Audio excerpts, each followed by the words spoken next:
Yo, yo, yo, what's going on after the fight? What is your boy Money back with another one, man? And we talking some boxing. You understand me? We talking some boxing. Today, fuck that Wilder did a people champ move and disregarded the franchise title like a gangster. We gonna talk about Charlo and Tony Harrison too. We gonna talk about the zone dropping the ball with Canelo and Kovalev showing the fight almost at 2 in the morning. Now they showing Onito and fucking Inui at 4 a.m. in the morning Central, 5 a.m. Eastern, and depending on if you in the goddamn Mac, what's going down, bro? Wanna jump on this bitch Mac? I'm just talking a little shit before get ready for a long ass nap to get ready for school. But in Nui at 4 a.m., 5 a.m. Eastern, and depending if you're on the East Coast, on the West Coast, it's 2 hours behind Central, 3 hours behind Eastern. You know what I'm saying? So that's crazy. And like my silly ass want to debate if I want to stay up or not and watch this damn fight, knowing I got school tomorrow. But I don't like catching replays, yo. I ain't the replay man. I like to see that shit in action. You understand me? And I want to make sure. Oh man, all love, big bro. You already know. You already know. Y'all hold it down over there, bro. Hold it down over there. I want to make sure that Inouye do what I said he was gonna do, and that's knock this motherfucker out and return. And I like Nonito. I like him. I swear I do. Been a fan of Nonito for a while, but I just feel like Inouye is a bad mother, yo.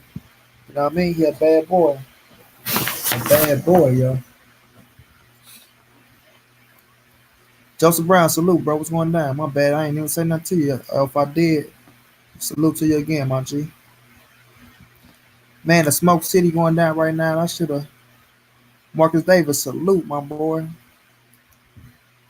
Be forgetting about the Smoke City on Monday, man. I got to get that app back. I had to delete a few things. I got my Junior the Truth app. I got to get that Smoke City back. Brother Reality in the building. Salute, Brother Reality, bro. Man, Brother Reality always be edging me on. Kill him. Kill him. Tighten that noose up on their ass. I be liking that shit, Brother Reality. You hear me? I be liking that, bro. Black be telling me, let's say Black Fight fan. We ain't just gonna say Black Good Sports TV. What's going down? I be liking that motivation to murder a cat.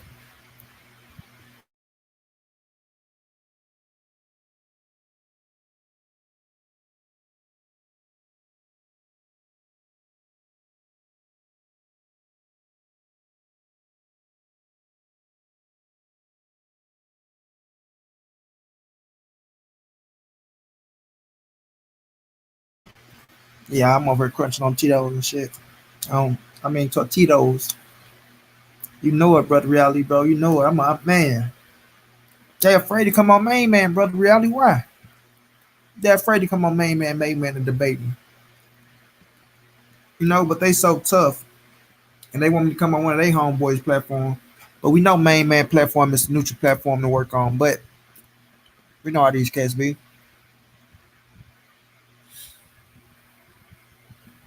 They know they come on main man, they dead.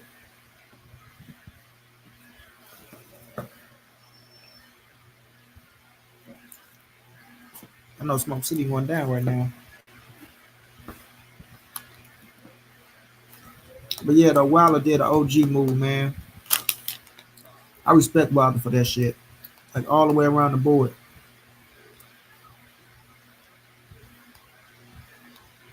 All the way around the board, bro.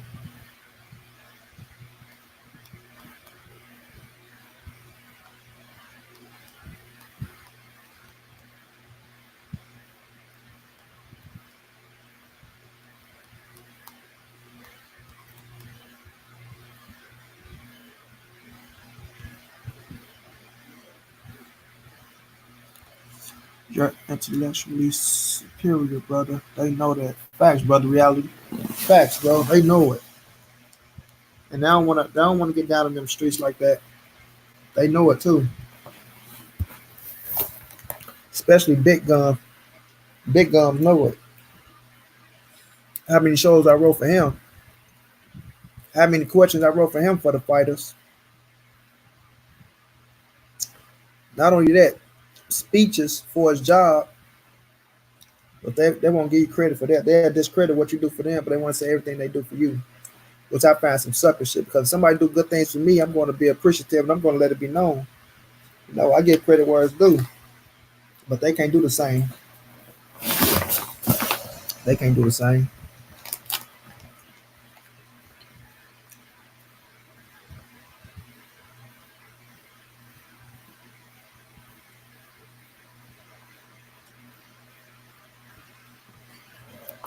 Think my bro Love want to hate one go join me. I might have to hit him up on the phone. Get my boy the real Marlo up in this deal. In fact, let me see where Marlo at.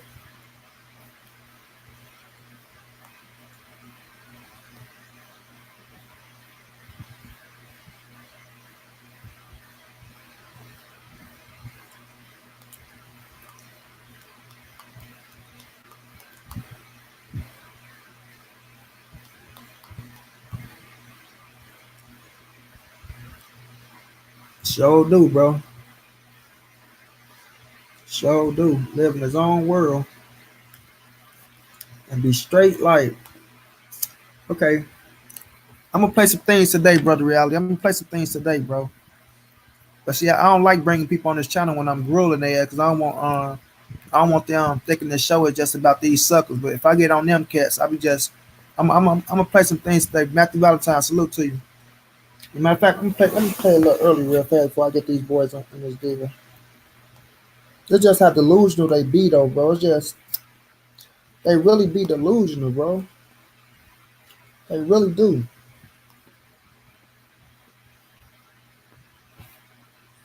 Let me play one little thing real fast. Cause I want an audience for this type of shit, but Tony Harrison, a real nigga, authentic. That's a nigga who I can kick you with. You hear me? Nigga, we don't fuck with them niggas over here, fam. We don't fuck with a lot of them PBC niggas, you hear me? That's how I'm coming for real. Nigga, we don't fuck with them Charlos over here. Nigga, we fuck with Tony Harrison, you hear me? Yeah, Tony Harrison, nigga. December the 21st, nigga. We gonna throw up that 313, nigga, to the fullest, you hear me? Nigga, I'ma feel like I'm from Detroit that night, nigga, you hear me? like shit like that, right? But they'll sit up there on their shit and say, "Oh, we not biased towards the PBC. Oh, we don't do what they do. We ain't like the LDBC. We don't take people credit away from them." But sit up there and say they don't fuck with a lot of PBC fighters. What's the reason y'all don't fuck with PBC fighters? Y'all don't have a fucking real explanation why y'all don't fuck with the PBC fighters. You know what I'm saying? You got one cat over here worrying about the damn type of jury they were, but not worrying about their fighting style. It's just like, man, it's just so much to kill these cats with, bro. It's just so much. Like I really don't. While they be sitting over there talking about, oh, they can't see how people listen to us. Like I don't really see like how do y'all even be saying some of the shit y'all be saying out y'all mouth, bro. And then they'll turn around and say, shouts out to our UK subscribers. Like, man, we get what y'all trying to do, bro. We get what y'all trying to do. Y'all trying to steal the UK fans, shit on the black fighters, shit on the LDBC, shit on Monty Brown, shit on make people look like they racist and only here for one narrative, the root for the black fighters. Like people don't like Lomachenko, or people don't like Canelo, or people don't like Anthony Joshua, or you know what I mean? But it's just crazy, bro. It's crazy. Like in their head, they really believe that they be talking some real shit. And don't even know how hypocritical they be sounding. You know what I mean? Be the main hypocritical motherfuckers, then be talking about other people hypocritical. Oh, y'all, you be over there with this and that and this. Like, man, get y'all ass out of here, bro. Get y'all ass out of here with that shit. I want to find this one point. Like I got some, like I say, bro, I listen to these cats. So it ain't no me, and I don't listen to them live. You know what I'm saying? I catch they playbacks. So if I know they probably have a few little sucker lanes in here, don't worry, Monty Brown don't listen to you Negroes live. I'll be on motherfucking Trill in the morning, cause y'all not fucking with Trill in the morning. You dig what I mean? Then I fuck with Fanon, fuck with BFTB, fuck with 78, fuck with KQKC. If Mac on, I fuck with Stay Ready. You know what I'm saying? Country Boy TV was going down. You know what I mean? So I fuck with the brothers like that. So and then I go catch you niggas in when I'm in my little zone, I'm at home, just got through doing homework, or if I'm doing some homework, I listen to you niggas spit. You know what I'm saying? Like I say, I ain't afraid to say I listen to you niggas. I listen to you niggas to hear the stupid shit y'all say. You know what I'm saying? But at the same time, these cats really be thinking they be talking some real shit. Being agreeing like a motherfucker with each other. Let me see what this one is though. That's why this shit personal with me, nigga. I ain't gonna sit up here and make no fuss about it's personal. Cause there are times you play me, fam. You play me,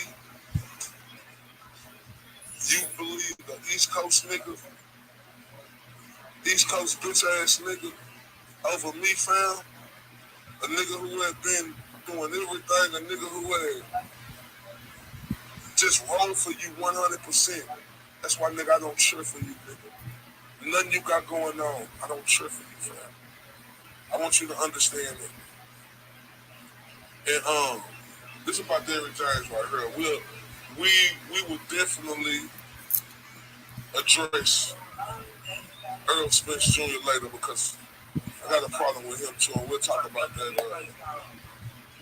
We'll talk about that later, right? We ain't gonna do it in this video, right? But we got a lot to talk about because Exactly, bro. But this the thing with these cats. He addressing Derrick James, and I got one to where he talked about what happened, bro. I'm trying to like find that it. shit fucked me up. Like I'm asking, can I come Here on we go, and brother. this shit? Reality. Here we go. This was all. This why he's so pissed off at Derrick James, bro. And the next step telling me, nah, man, we ain't gonna let nobody come to the gym right now. I'm thinking to myself like, damn, nigga, am I nobody? Or am I that nigga who was out there, nigga, doing all the barking and biting, nigga? At the same goddamn time, nigga, when anybody said anything about y'all showing up and motherfucking showing out, nigga, that was me. So I'm like, damn, what happened to this nigga? Who is this new nigga? Like, so I got like, damn, so I told, so as a couple months went on, I'm like, damn, why this nigga ain't let me come to the gym? I'm seeing other niggas in the gym, niggas who ain't never defended him or said defended niggas from talking about him or saying he wasn't shit or talking about Earl Spence. I see all these niggas in the gym. I'm like, damn, the nigga who did the most, going at all these niggas at Terrence Crawford, Bowman, Sean Porter, Danny Garcia, anybody who ever said anything about them when it came to Earl Spence and Derrick James, right? I was the nigga who was out there taking all the bullets and shooting all the bullets back. And nigga, you letting all these other niggas who ain't did nothing, niggas who just see you around, niggas who don't say nothing, they get to get in the gym, but I don't. So I call a nigga, I'm like, damn, Derrick, man, I just wanna come see the gym. I'm being honest with you. I said, I just wanna come see the gym. I ain't gotta bring no camera in or nothing, you know. I know you trying to keep the gym private and stuff. You know, talking about no. I said, man, I just want to come see the gym. You know, I'm talking about no. How else you want me to say it? I said, what the fuck? I said, oh, okay, then. I said, all right, then, man. I'll talk to you later. Boom. Last time I ever talked to that nigga. Yeah, see, man, this nigga is pissed off because he couldn't get into a goddamn gym when it wasn't time for him to get in the goddamn gym. You know what I'm saying? Exactly, bro. So it's like this. Nobody told you to go out here and put on a motherfucking cape for Earl Spence and Derrick James. You know, nobody told you to go if you heard somebody say some shit about them, protect them.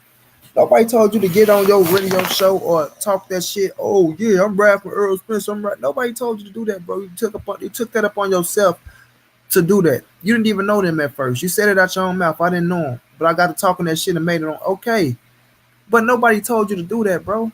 You did that on your own. Them people don't owe you shit because you went out there and like we all doing saying, Oh no, Earl Spence this, Earl Spence that. Oh no, Derrick James is #1 trainer in the world. This that. So that shows you had an agenda, bro. It shows you had like you was trying to do something to get up under there so you can get some clout off of them, bro. That's all that's showing. To be honest with you, you know what I'm saying?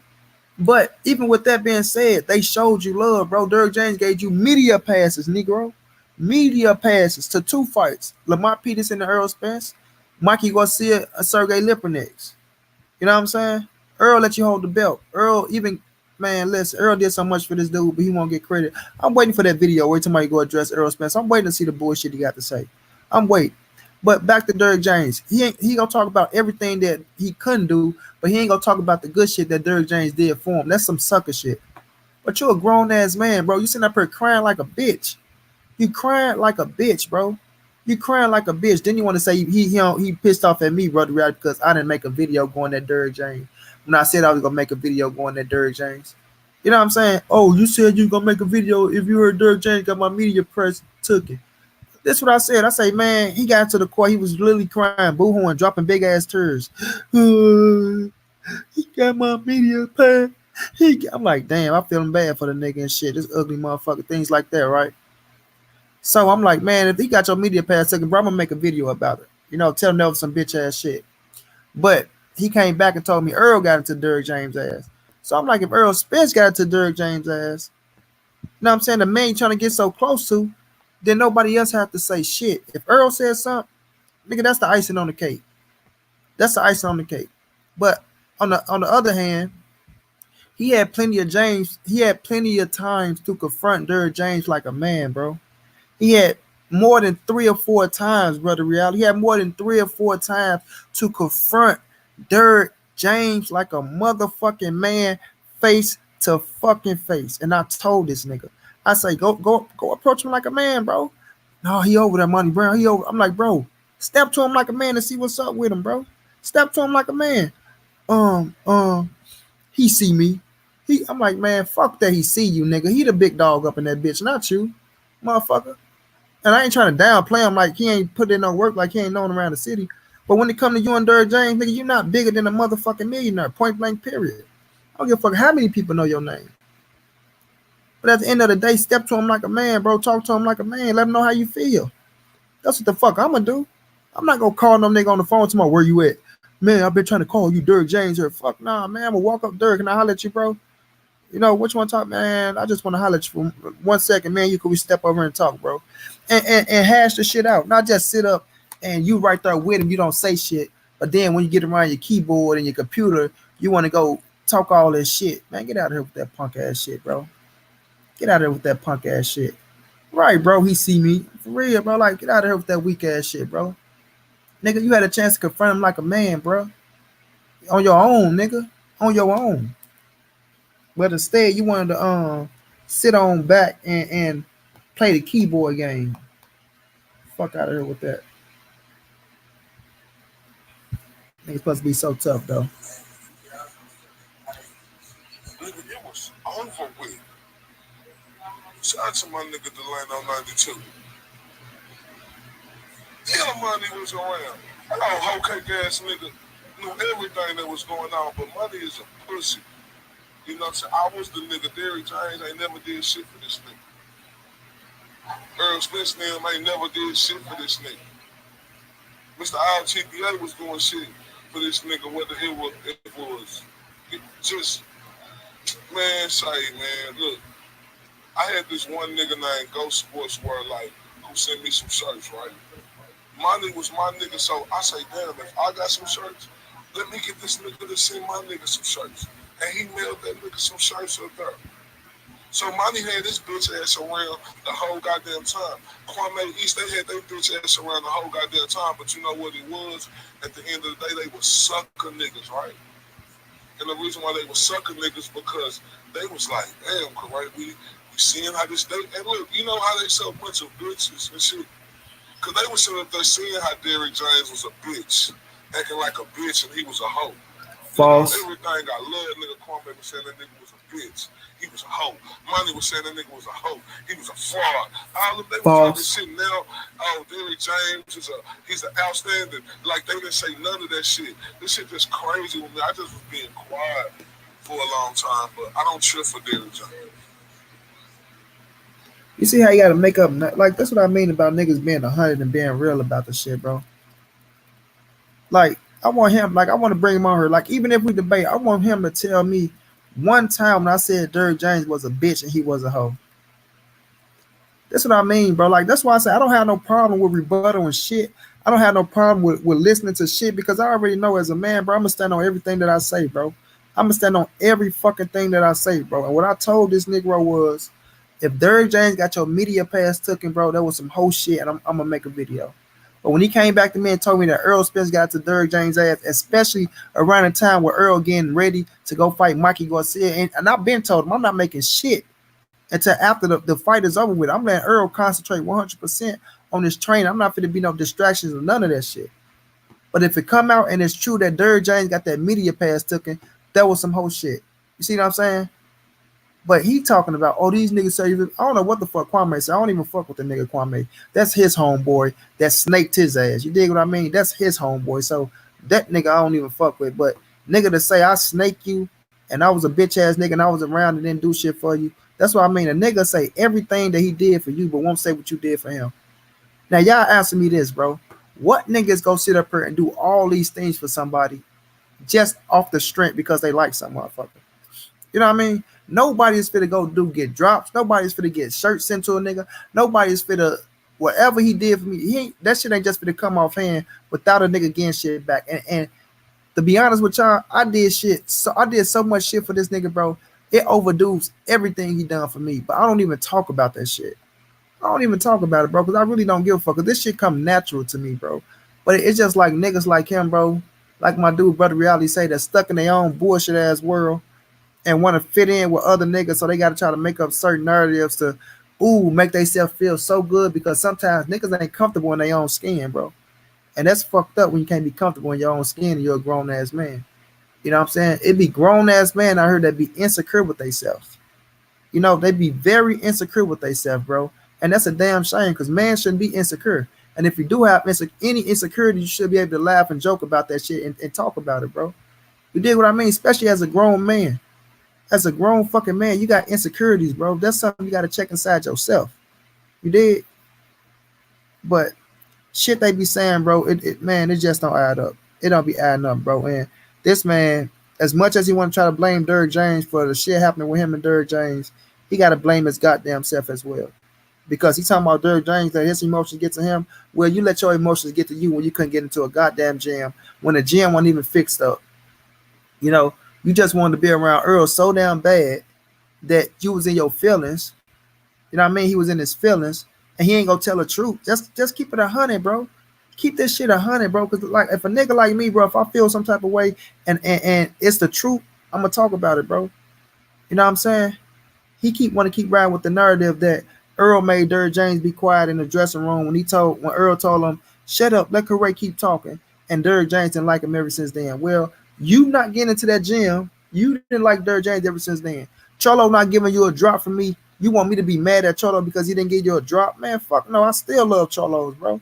Now you going against the Charlos all because of that shit, but you sit up there, you held Jamel phone for him, but now you screaming all this, you screaming all that. You know what I'm saying? It's like, man, niggas be so confused with themselves. So confused. Now that he hooked up with them sucker motherfuckers who hate on PBC, who hate on Earl Spence, who hate on Charlos, who hate on Deontay Wilder, who hate on Tank Davis.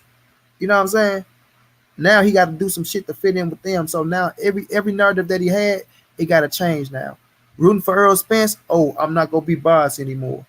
You know, Al Heyman was the man, oh, he fucking up PBC. Oh, I used to like Deontay Wilder, now, oh, Deontay Wilder, this, that, and the third. Used to like Andy Ruiz, we don't give a damn about Andy Ruiz. Go to, like, bro, keep that shit a beam, bro. Like, if you gonna be a real nigga all the way around the board, not halftime, bro. You can't play part time being a real nigga. Then when you get around fuck niggas, you want to turn into a fuck nigga. It's not gonna work, man. It's not gonna work, bro. Just keep this shit real. No, just keep this shit real. And I just look at him, and sometimes I feel sad for him, you know, because I know that he's an easy to influence ass nigga. You dig what I mean? He's an easy to influence ass nigga, and niggas can take advantage of him. And I know Black Horseman taking advantage of him. Black Horseman loving this shit. He can figure out a way to make Earl Spence look bad. He loving it, bro. Salute to drink more water. What my brother reality say? This raggedy mouth motherfucker talk way too much. So fine. But it's like, you got crazy, bro. Just crazy, man. Just like, I don't know, bro. I just want to get niggas in that debate ring. I want to get niggas in that debate ring. I want to hear what niggas really got to say. I want to see if they really gonna be 100. You know, I want to see if they really gonna be 100, or see if they switch up like hoes. You know what I'm saying? Which they already hoes, but I want to see if they stand on what they saying. Like for real. Now, let's get this understood, y'all. I call these niggas out, right? I call these niggas out. Now they want to turn around and make it look like they calling me out, but I'm calling you niggas out. I'm the first nigga that called you niggas out. Just so we can get to the bottom of this shit. So I can fuck you boys up and show you that y'all LDBC rejects and LDBC wannabes. Y'all following the blueprint without paying homage. You know what I'm saying? Y'all got false narratives. Y'all biased as fuck when y'all say y'all not biased. You know what I'm saying? It's just gonna be so much to come out on these cats, bro. So much. And niggas talking about they go TKO me, carry me to the 10th round, and then drop me off. You know, well, do it then, Negro.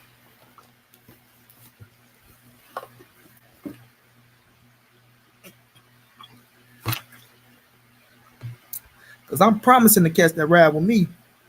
I'm promising Brother Reality. I'm promising drink more water. I'm promising Good Sports TV. Mac, I promise y'all I ain't gonna lose. You hear me? I promise y'all that. I promise you, I make them niggas resort to nothing but personals when we talking about this boxing shit. You understand? Because there's no angles they can come at. When that nigga correct say, it's no angles, Money Brown. You can come at me when it comes to this boxing shit. There's no angles. All right, well, show me. Step to that debate cage on Main Man channel and show me that it's no angle that I can come to with you. And whatever angle I come with that you can stop me. Dig what I mean? Show me you got counter ability, nigga. You know what I'm saying? Show me you got the best counter ability. I want to see it. My bro Marcus Davis say Corey is a follower. He brainwashed, insecure, and emotional. He don't got his own mind, man. And I'm man. Listen. When I mean I'm gonna have both of them niggas playing to my tune. Both of them gonna play to my tune. Mama Coochie and Daddy Coochie. Both of them gonna be playing to my tune, bro. You know, and it's gonna be a sight to see. It's gonna be a fucking sight to see. My brother Reality say you're too short for them, money. They don't want the smoke, and they know it, bro. They know it. They know it. They know it. That's why they trying to get me on a nigga platform that they fuck with. So I don't know what. I don't know why, but I don't know why they thought that shit was gonna work. Like I look at the dude D Jefferson, who they want me to come on this shit. The dude D Jefferson. Yes, I'm saying your name, motherfucker. And he kissed you. He kissed Black Horseman ass. He kissed his ass, talk about how he loved the UGC. He in the channel tab and shit like that. But he gonna come to me talking about, oh, uh, I got neutral ground. Listen to me, partner. If you fuck with the UGC and you got that patch on you, then it's fuck you. Money Brown saying fuck you. Yes, I don't fuck with you, nigga. I don't give a fuck if I don't know you. You know what I'm saying? I don't give a fuck if I don't know you.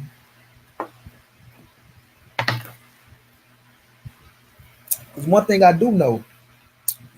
If you're screaming that UGC shit, you said something bad about Money Brown, my G. Point blank, period. And if you're dead in time, you will. Goddamn me. No. But we gonna see what them clowns want. We gonna see what they want. Let's just do something else he said. Talking about he got a lot to say about Earl Spence. I'm waiting to see what you got to say about Earl Spence.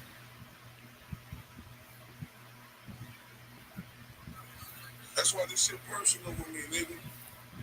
I ain't gonna sit up here and make no fuss about it's personal.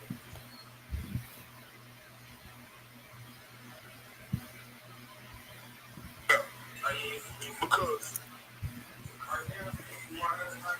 I feel like I was quiet for a long time. I wasn't saying nothing. I was trying to let that shit go. Then you got this funny Hope Brown ass nigga who steady bringing up stories talking about old shit. So okay, you want to open up that door? Let me open it up again because Derry James, How I'm bringing up stirrs and this Derry nigga talking James, about this shit. you tried to ruin me, dude, and I don't respect you. I don't respect you because nigga, you know the reason why. Whole cake fag show. He want to say I'm bringing up the shit, but he didn't want talking about it. That's why I say, Negro, how the fuck I'm bringing up something that you talking about? But once again, easy to Because influence nigga, ass that nigga. shit, like people tell me, oh, Correa, you still hurt? No, I'm not hurt. That shit fucked with me though. I'm not gonna sit up here and lie and say that shit didn't fuck with me because at the snap of a second, everything came crashing down. You know, I was made to look like this and that. Name getting slandered. You know, people saying all different type of stuff. Oh, Corey, you on Earl Smith's live. Look like you making a fool of yourself. Why are you begging him? Why are you doing this and that? Nigga, everything came crashing down. Nigga. But y'all gotta understand this right here about Mr. Alchi. Nigga, even though, nigga, look, I'm not gonna lie to y'all, nigga, I was feeling down, nigga.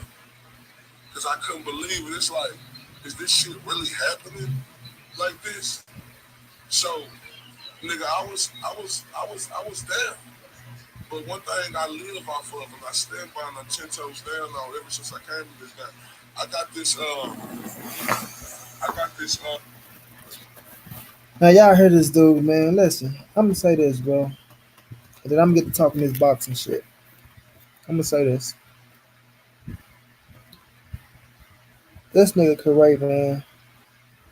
Like y'all can tell right now, he's so he emotional. You know what I'm saying? It's some shit used to be said. I was like, bro, just let that shit go, man. I ain't worrying about that shit. No, Monty Brown, man, no. Yeah, brother, reality, yeah, bro. Like emotional, bro. Like, bro, you let this little petty shit get to you, bro. Some little petty shit. I kept telling him, like, bro, you got two aces in a hole in your pocket, bro. Just relax and chill out, bro. Nah, bro, no. Nah, man, Derrick James don't want to let me in the gym. Nah, man, like, why is he trying not to let nobody around Earl Spence? He want Earl Spence all to himself. I'm like, man, that sounds the dumbest shit in the world, though. But just listen to him. Oh, when they talking about this, they said, why am I on Earl Spence live? I'm humiliating myself. That shit didn't happen until Black Horseman posted that video saying Earl Spence humiliate Mr. LTBA. And the people who was saying that shit about him, it's the motherfuckers is who he riding with. The Black Horseman motherfucking faggot ass and his little following he got over there. The people over there that was following him, it's the people that was dogging his ass out. Unseen, unbiased, faggot ass tribe FDY, all these Negroes up under that bitch dogging his ass out. You know what I'm saying? All of them dogging him out, but now he love these cats so much. But he get pissed off at me. Oh, BFTB, your brother, right? You don't even know BFTB. Nigga, you don't even know these motherfuckers who you riding with. I know BFTB good enough, better than you know them niggas. And that's a fact. You know, and I damn sure know him better now. This was back then. But I'm just saying, I'm listening to the dude like, bro, what the fuck is you talking about, bro? Like, you making shit out of nothing. Like, that nigga grabbing shit out of thin air and making it a problem. Like, oh, BFTB made a video about me. Like, man, that man never made no damn video about you, bro. I know they was talking to each other, and then a video. Like, what the fuck is you talking about, bro? Like, that's what I said. Insecure, very insecure, bro. He had everything about me, ass nigga. Everything about me, ass nigga. Like, come on, bro. Come on, bro. And you run behind this nigga Black Horseman, and this nigga made you look like an asshole, but you talking about Black Horseman rolled for you. Oh, Black Horseman the only cat that rolled for me. He the only cat that did this or did that. All right, well let him be, motherfucker. He the only cat that's dogging your ass out right now too. But man, you can't tell these cats nothing, bro. I want to find out one video. I mean, Let me see if this it, y'all.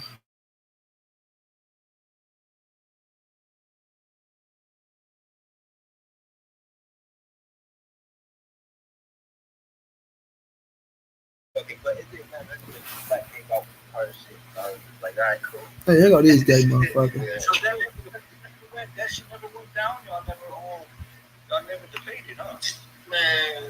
dude don't want to debate. Dudes like that want to stay in that views. They want to stay in the views, man. They want to stay a whole bunch of yuppies and groupies that's going to agree with everything they say. They don't want no real opposition. It's a bunch of Tank Davises, you know what I'm saying? They just want to talk. They don't really want to. They just want to talk. For real, he tripping though because he talking about debating on main man shit. Main man shit is not really gonna agree with him like that either.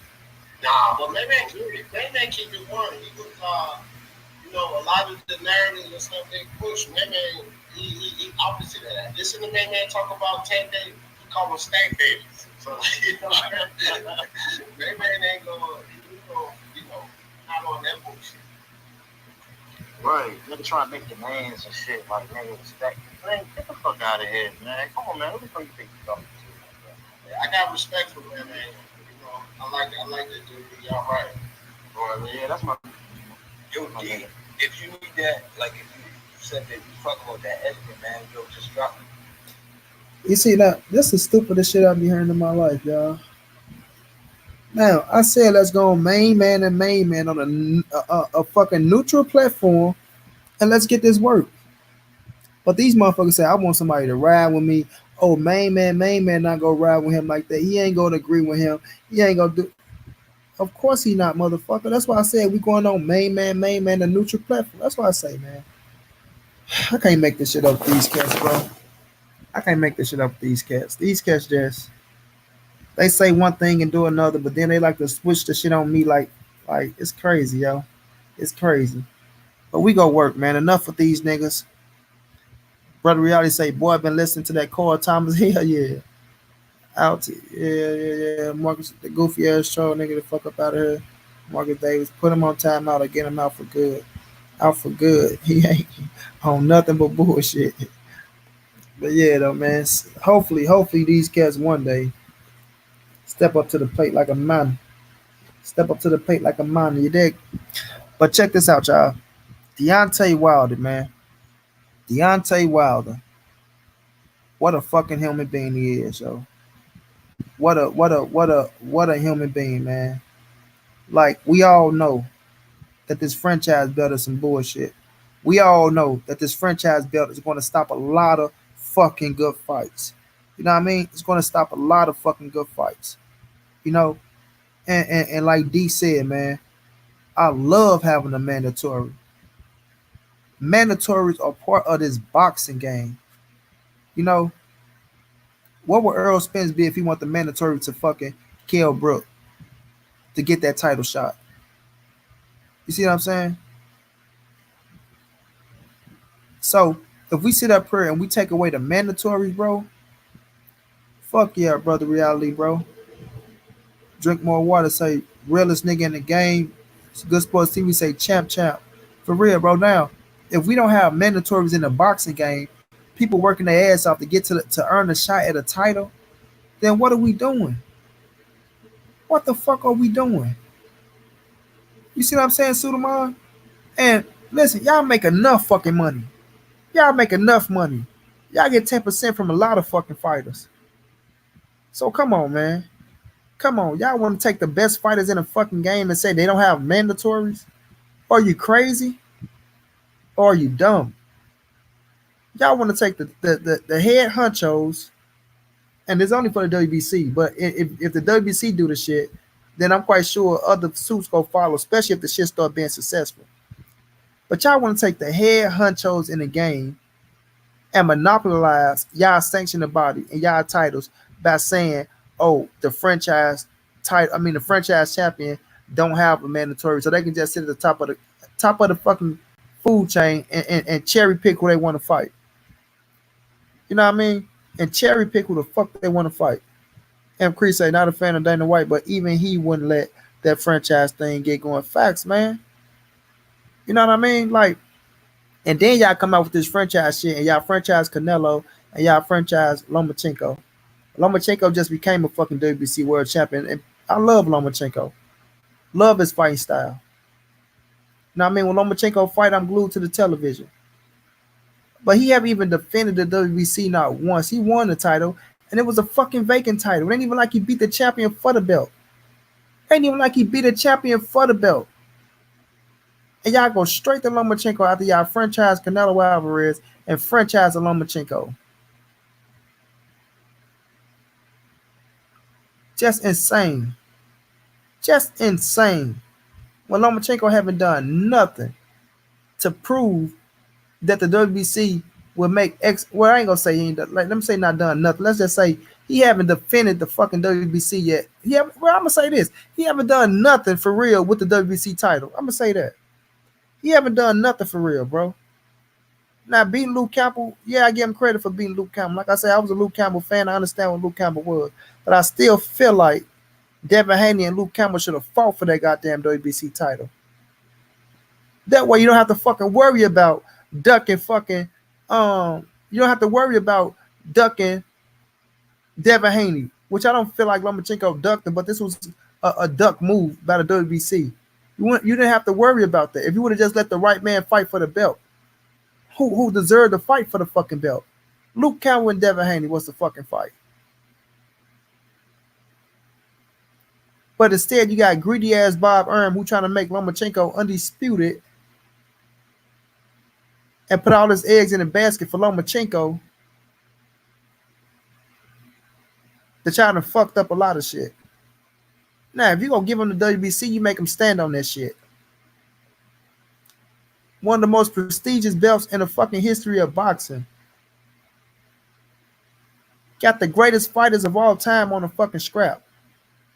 Now you want to downplay that belt. Now you want to downplay that belt because you want to make some shit called the franchise champion.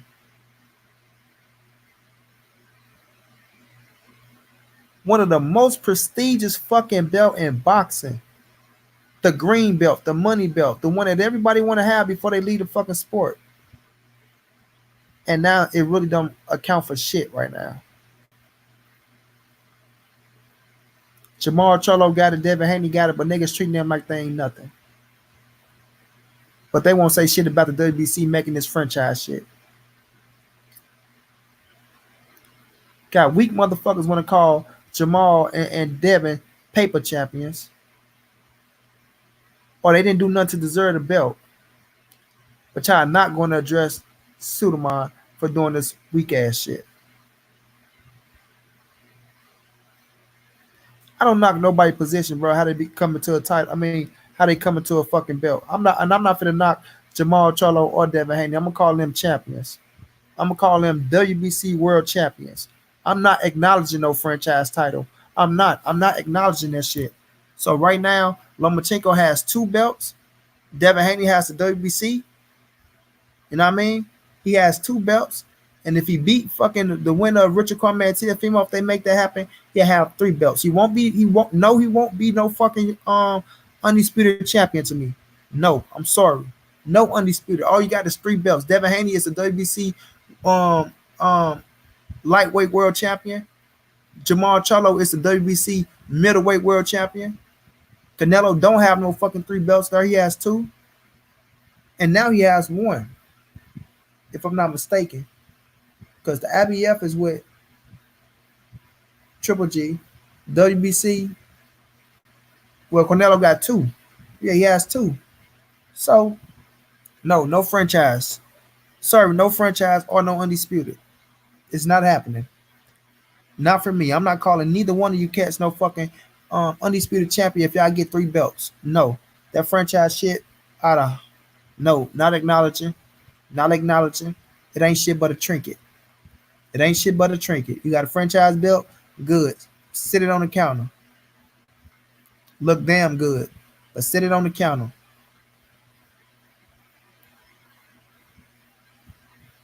Some bullshit what they doing, man. It's some bullshit. And it's taken away from fighters proving that they are great. It's taking away a big bag from fighters. Because think about if Jamal Charlo was to fight Canelo, he get a big bag and he get a chance to prove that he's fucking great. Think about Devin Haney fighting Lomachenko. He get a nice bag and he proves that he is fucking great. But they take them opportunities away. They take them opportunities away.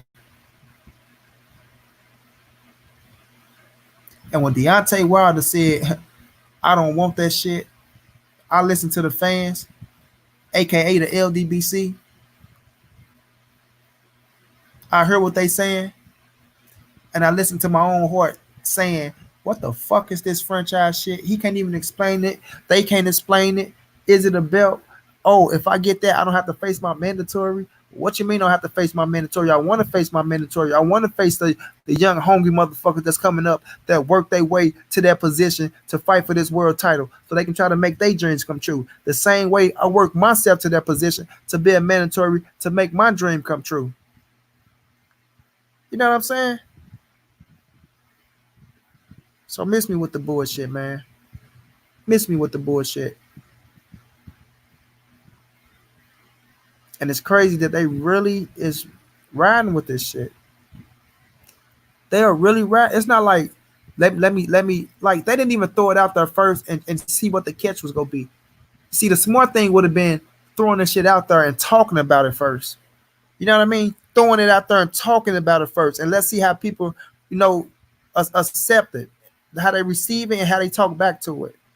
You know what I'm saying? Don't just throw that bitch in there straight away and just give it to us like, fuck y'all, take it or leave it. Take it or leave it. Because y'all fuck yourself over. Y'all fuck yourself over because people not receiving that shit how they thought. They not. And they try to use two of the top names in Canelo and Lomachenko to try to make people perceive it like it was something special. And that shit fell flat on his fucking face. Because one thing about it, two things for sure. This is not being racist, but if blacks don't perceive that shit the way that it should be, then it's not gonna excel. It's not. It's not going to excel. And I think Suleiman know that shit.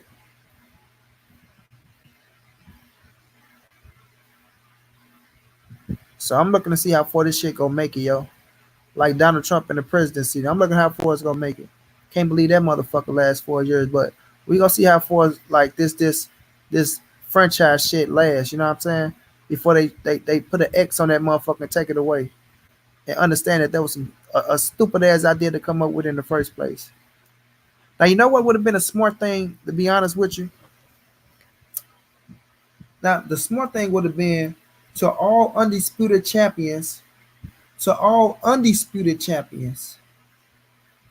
A franchise belt come along. One face, one name. That would have been something smart. And that title, if a franchise fighter was to, if an undisputed fighter was to lose, that franchise belt could put them back in position to fight for their WBC belt. Some shit like that. You know what I'm saying? Some shit like that. But to just come out and script them on their WBC and say, you got the franchise WBC. You don't have to fight no mandatories. It's only for you. If you lose, you still hold the franchise belt. You can be undisputed if you hold 3 other titles. Man, y'all can't make that shit make sense.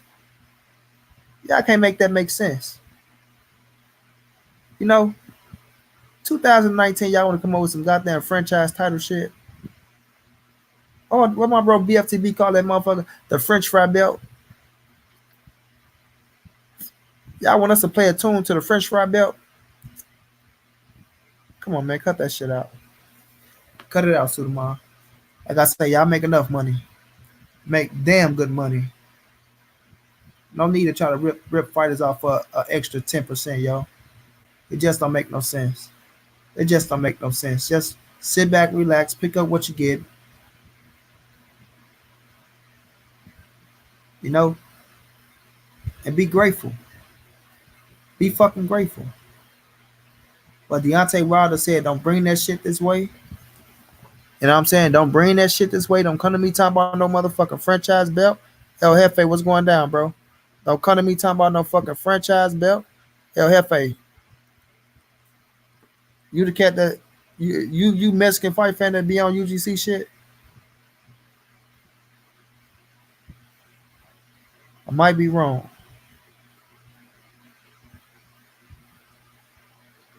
But why to say don't bring that shit this way? Take that punk shit and flush it down the toilet. Take that shit and give it to somebody else. I mean, take that shit and give it to somebody else. We don't want it. We don't want it. You know what I mean? We don't want it, bro. You know? It ain't about being cool with everybody. I'm just making sure you ain't saying no slick shit my way, your Jefe. That's all, bro. And I don't think you did. I don't think you did. No, but Wilder stood up like a motherfucking real fucking champion. He stood up like a man. You know? Man, suit him on there. No, don't bring that shit my way. Take that shit and pass it on to somebody else. Pass it on to somebody else. I don't want it. Know what I mean? Unless you give it to me as a trinket and telling me to take it home and sit it on my shelf, I don't want it. I want the real challenges. You know, I want the real challenges. I'm not ducking no smoke. I'm not ducking no smoke. And we see Wilder facing fucking Ortiz again. One of the scariest motherfuckers to fight in the heavyweight division. And he taking them on again after he just fought a fucking Tyson Fury, who he gonna fight after he beat Louise, hopefully. With Tyson Fury with all this bullshit he talking about. Running to the WWE, now he talking about the UFC, but he talking about coming back fighting Deontay Wilder. Come on, man.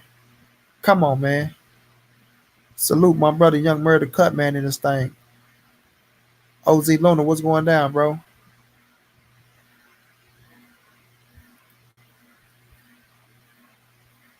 Yeah, we was, man. We was until he turned into a sucker. He turned into a sucker and he changed up and he chose his side. And it is what it is, bro. He chose up. He started shitting on niggas. He started, you know, playing the tune of other motherfuckers, and this what happened. When you're an easy to influence ass nigga and you want to act like you're so different and you want to kiss niggas ass who try to humiliate you and help tear you down, and now you just so buddy with them, this is the type of shit that happened, bro. You know what I mean? This is the type of shit that happened. But Wilder stood up like a G, man. He stood up like a G. And we need fighters to follow that. We need fighters to look at that and be like, man, that's what the fuck we gonna do. They come to me with that franchise shit, I'm gonna tell them take that shit and flush it down the toilet. Which I know Earl Spence gonna do. Which I know what Terrence Crawford would do. Terrence Crawford already said he not acknowledging that shit. He's not acknowledging it. You know what I'm saying? And that's being real. That's being real. Because like I say, fighters work their ass off to get into a mandatory position. And if you rob them fighters of that mandatory position, what's the point? What's the fucking point? If you're gonna rob me of my mandatory position, what's the point? Because the people that's in the mandatory position, you put a bad rap on their name once you just give them a title. You know, and it's pissing me off when these cats out here talking about, oh, he's a paper champion. Oh, he didn't do nothing to deserve it. Even what Tank said to Devin Haney, I didn't like it. And Tank is my guy. And I picked Tank to beat Devin Haney. But I don't agree with Tank when he's talking about, oh, they just gave you a belt. I don't agree with that shit. Don't say they just gave him a belt. Talk about Suleiman fucking up the game. You know what I'm saying? Talk about Suleiman fucking up the game. Don't say, oh, they just gave you a belt. Or at least put some acknowledgement on it. Yeah, man, we know you wanted to fight Lomachenko, but they took your opportunity away and you received the belt. But don't make it look like they just gave him a title and he wasn't trying to earn that bitch. Because he was.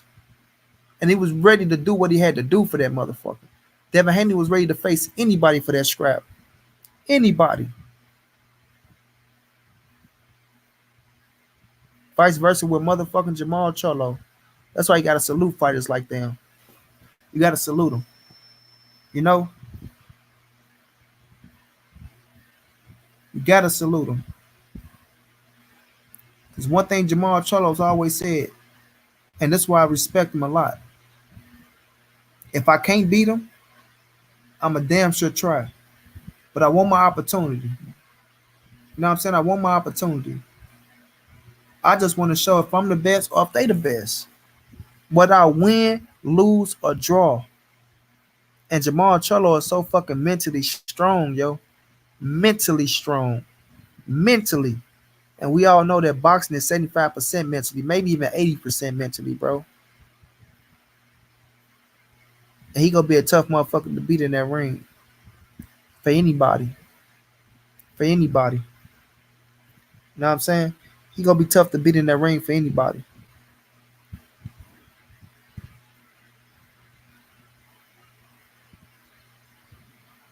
Ben say, I like Charlos, but they need to fight.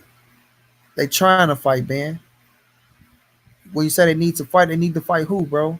You gotta be more specific. Jamel Charlo finna go get his rematch with Tony Harrison to try to get his scrap back.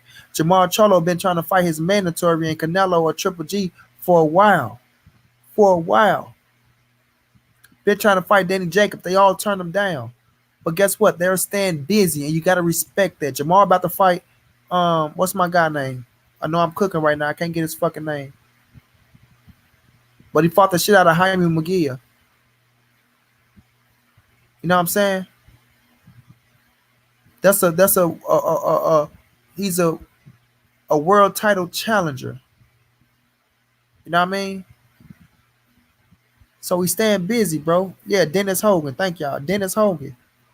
Okay, you said he got to fight anybody, right? So they fighting, bro. They're fighting. Salute to my brother, Mr. Denario. They fighting. And that's what I like about them because they're not just waiting, bro. They're not just sitting around talking. I like Gary Russell. They're not just sitting around talking. They're fighting. My brother, oh shit, salute to old shit in the building. From Compton. St. Louis is just like Compton. You understand me? Oh shit. But man, sorry, Miss Denario say Dennis Hogan was robbed by Jaime McGee. I thought McGee won, but it could have looked like that. I ain't gonna say robbery, but it could have went that way. But they are staying busy, and I like that about them, bro. They not just go sit and talk.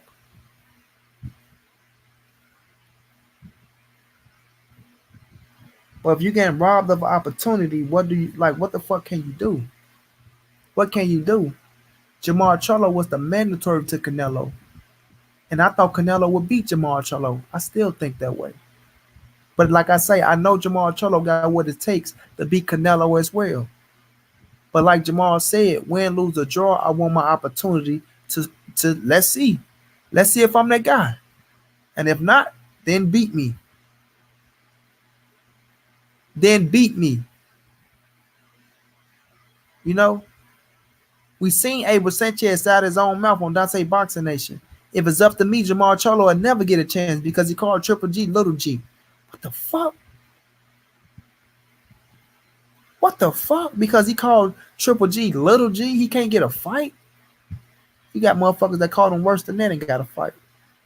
Huh? You hear me? Like the late great Dick Gregory would say, you hear me? Huh? Because he called him Little G. But you got these suckers running around here talking about they don't respect the Charlos. They don't respect PBC fighters. But only thing the Charlos been doing was trying to prove that they're fucking great by fighting the best.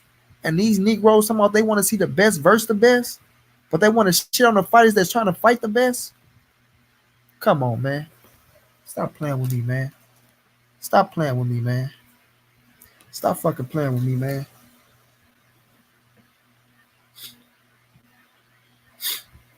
Marcus Davis saying, "No, we going to beat them there, but man, it is dangerous in that fight, though, especially early. Darner got that power and left hook. He's dangerous in those exchanges. And Nui going to be too sharp Too short though for him. Okay. My brother Mr. Denario say Charlo get a bad rap from Canelo fans, and it's stupid how they keep justifying the coward shit. OZ Luna said Marcus Davis, yeah, that another hook is sneaky, but they can do all that they want to, Mr. Denario. You know, as long as we stay solid and stay true to what we know. And like I say, I'm a fucking Canelo fan, but I ain't fit to sugarcoat shit, and I'm gonna call it down the middle how it's supposed to be. I'm gonna call it down the middle how it's supposed to be. Yes, Canelo has earned the right to be the A side, but you don't earn the right to move out of certain positions to fight fighters that's supposed to be your mandatory. And if these motherfuckers they come up with this punk ass franchise shit, Charlo will still be the mandatory sitting there right now. So when Canelo come back down to 160, he still won't be able to get away from his motherfucking mandatory. You understand what I'm saying? If not, then let him get stripped of the title and let that be whatever it be. So if people say Canelo ducked Charlo because he didn't want to fight him, then you get Charlo his credit that fucking way. But you don't make him no fucking franchise title and talking about he don't have to fight his fucking mandatory because it's pure bullshit. If Lomachenko don't want to fight Devin Haney, then strip him of the title and let Devin Haney fight somebody else and let Devin Haney get that credibility of Lomachenko ducking Devin Haney and let it be what the fuck it's gonna be. But you don't make him no franchise champion to say you don't have to fight his mandatory because it's bullshit. You understand what I'm saying? Pure bullshit. And if we have real fight fans out here that's been all the way 100 around the board, they should feel the same fucking way. They should feel the same way. My bro, oh shit, say shouts out to St. Louis. Much love for that, bro.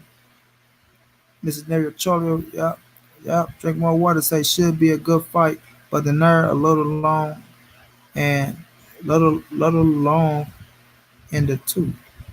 I don't know if that means drink more water, a little long in the tooth. That's a new saying I never heard of. You have to elaborate a little bit. But yeah, though, man, it's just pure bullshit, man. It's just pure bullshit. And it's taking boxing nowhere. It's taking boxing no fucking where, man. Nowhere. But backwards, if you ask me. It's taking boxing backwards. We not getting ahead by making no fucking franchise title. Salute to my brother D-Lo Fo boxing in this bitch. We not getting ahead by making no franchise title. We not going nowhere. You understand what I'm saying? We going backwards. If we want to take this shit and take away mandatories. You know what I mean? If we want to take away mandatories, we not going no fucking where. You know what I'm saying? Nowhere, bro. And that's sad. That's sad because, like I say, the WBC has been making X amount of belts that don't even fucking make sense. Amir Khan went and fought fucking Billy Dibbs over in Saudi Arabia, and these motherfuckers came up with a title just to have their hands in something. Just to have their fucking hands in something. They came up with a fucking title for Amir Khan and Billy fucking Dibbs. What the fuck?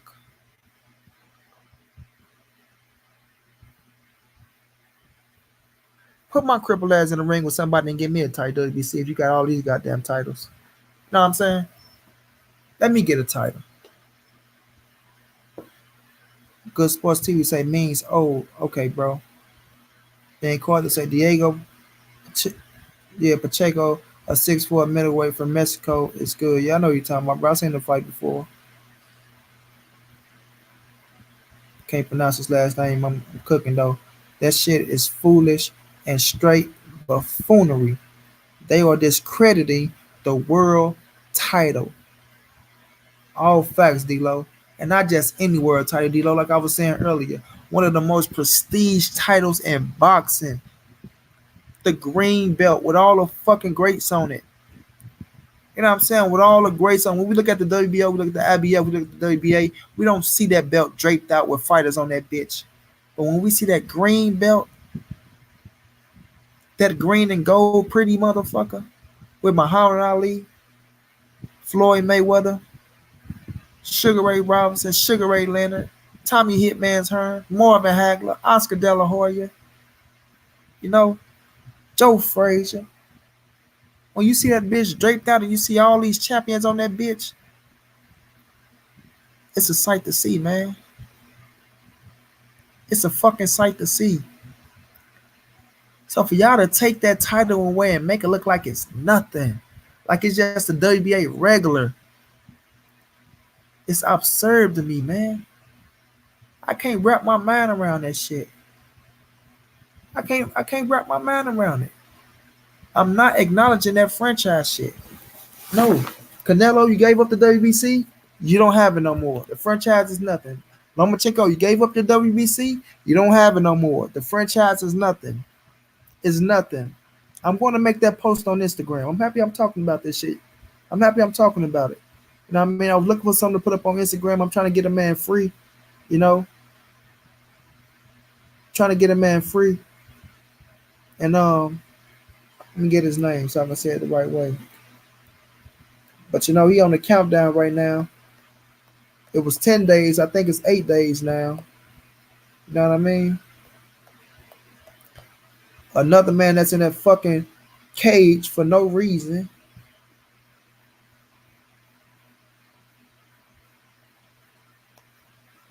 For no fucking reason, y'all.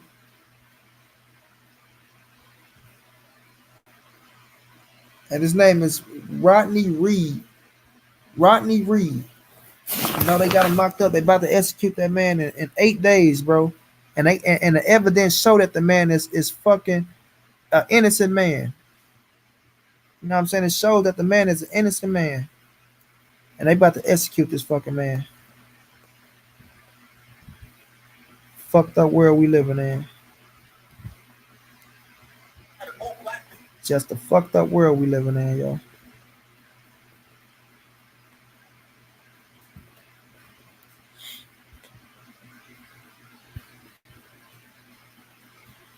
But yeah, I'm gonna make sure that I post that on and let people know that, you know, we're not accepting that bullshit. We not. We not. And listen, y'all, if y'all not following me on Instagram, y'all might want to follow me though, cause that's where everything comes to life. Everything.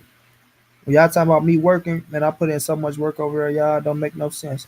I be having to take a break for a little bit on Instagram, and not too much of a break, but I was looking for something to post on that bitch, so I had to post the Inui and Dener weigh in, which I was gonna post that anyway, because we know, you know, the zone is showing a damn fight at 4 a.m. in the morning. I got school tomorrow, but I'm still gonna have my silly ass up watching. I got all my homework out the way. Let's just put that out there so I can see that bitch.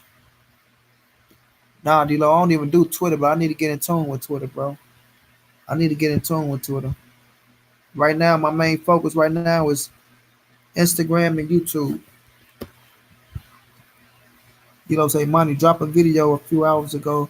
Damn, they're saying exactly what you just said. Them motherfuckers ain't WBC champs no more. Facts, bro. All facts. All facts, bro. They gave him up. Y'all gave it up. Y'all gave it up. Ain't no undisputed shit with me. Ain't none of that. I'm not praising you as like if you get 3 scraps, I'm not praising you as an undisputed champion. I'm sorry. Unless Canelo, you go beat Jamal Charlo, get that WBC, and Lomachenko, you go beat Devin Haney and get that WBC. Then I acknowledge y'all as fucking uh, undisputed. But if not, miss me with the bullshit. Miss me with the bullshit. All right, y'all. I'm about to crunch y'all ear one time. I gotta eat one of these tortillas because I haven't ate shit all day for real. And I should be eating right now because I just finished my homework. But I said, let me jump on this motherfucker and drop a video, show some love to the people who always showing love to Money B. You know, talk a little shit to the chumps. Keep it real with the real ones. You know what I'm saying? Talk a little shit to you chumps. Keep it real with the real ones. But yeah, the zone, man. Let's talk about the zone a little bit.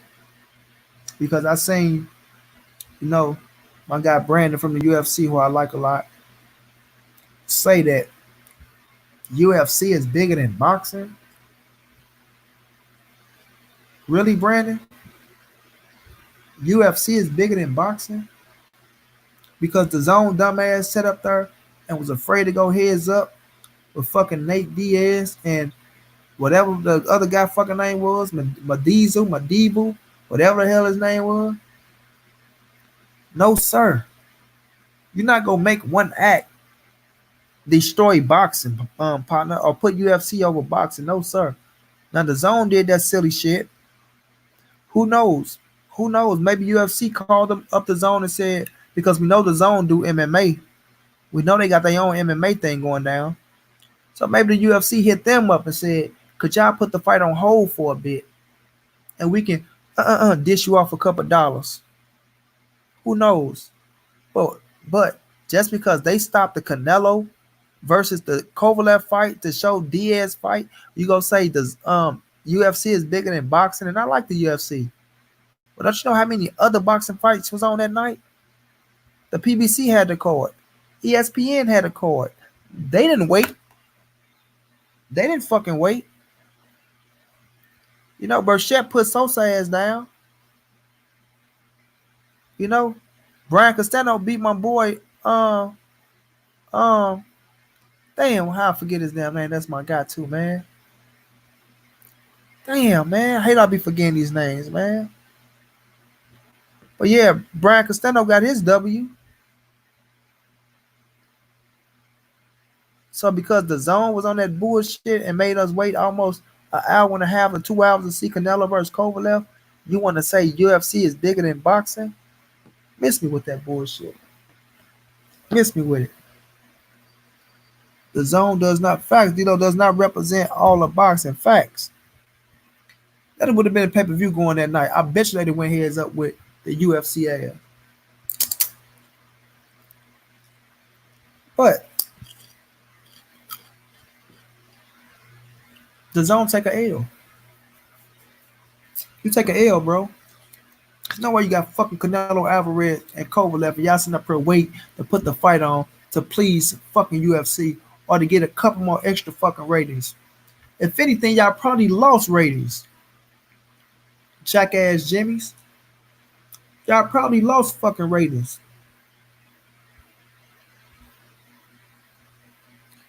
But y'all want to pause the fight and show a UFC fucking fight in a boxing arena when boxing is going on. If them people wanted to see a UFC fight at that time, guess what? They would have had their ass at the UFC arena. Or had their ass at a bar or somewhere else with the pay-per-view going. They can't even see a fucking light heavyweight championship fight against two Hall of Fame fighters. Boy, Marcus Davis say, yeah, the nerd is past his prime. He's slower now, but he still carry that power and experience. But it knew he hit so hard, can't see this fight lasting long. I won't be surprised if he knew he stopped him with a body shot. I'm getting to that in a minute, my G. But the zone, you dirty motherfuckers, you. And they pissed me off that night, bro. I was tired as fuck. But if it wasn't for the people, you know, for keeping me motivated and keeping my energy going, I would have cut that bitch off and watched the replay in the morning. I would have, because that's how pissed off they had me, yo. That's how pissed off they had me to make us wait almost 2 fucking hours, looking at nothing. Few fucking interviews here, few fucking interviews there. At least the people in the fucking audience was getting entertained by the fucking Nate Diaz and the other dude fight. At least show us the goddamn fight as well. Sons of bitches. Instead of got us looking at fucking interviews that we don't want to see or looking at shit that we saw 1,000 times already. Show us a clip of the UFC fight. Let us be entertained a little bit. God damn it. But instead, we got to sit and wait for you motherfuckers to feel like it'll be okay to get as many ratings as y'all can get because the zone ain't really popping like y'all thought it would be popping.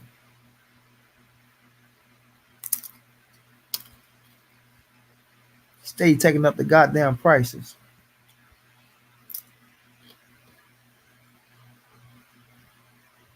And now, another goddamn unification fight for the bantamweights with Nonito Donaire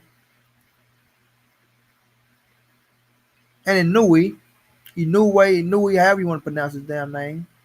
He my guy. Got him on my pound for pound list. One bad motherfucker. There you go, Marcus Davis. My dude Wale, man. One bad motherfucker. And we gotta watch this shit at 4 a.m. Central, 5 a.m. Eastern, and 3 a.m. fucking Pacific time. I can't go to sleep because I want to watch the goddamn fight. And if I know if I go to sleep, I ain't waking up at no goddamn 4 a.m. So I'm gonna have my little cripple ass up watching the fight and tired as fucking school tomorrow. Knowing I need to get an A in math to keep this goddamn 4.0.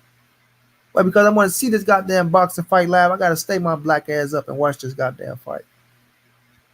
I'm pissed off already, goddamn me. I'm pissed off already. Shit. Eating on some goddamn tortillas. Knowing I need some damn food. Boy. I tell you. My dude Marcus Davis say, drink more water. I just pulled up a stream. I was streaming the zone. Shit too. Fuck Eddie Hearn.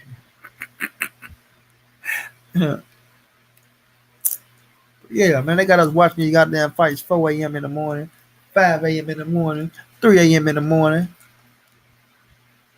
Shit.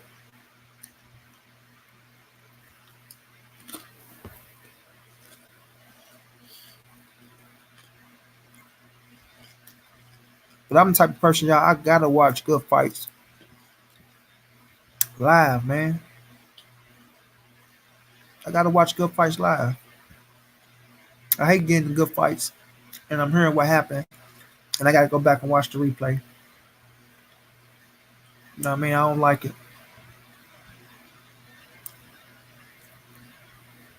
But this gonna be a good fight. You know, it's gonna be a good fight because Nonito the Nerd is a veteran, y'all. He is a veteran. And one thing about Nonito the Nerd, guess what? He's bigger than Inoue. He's bigger. You know, even though he's a little slower, still a little wiser, still got the left hook, still got the power, still got a little bounce to him, but he got a jab also. Nonito the Nerd has a jab also. And it's a strong jab. It's a shotgun jab, not just a pity pat jab that you just paw with it to try to set up something. You got a jab he can hurt you with.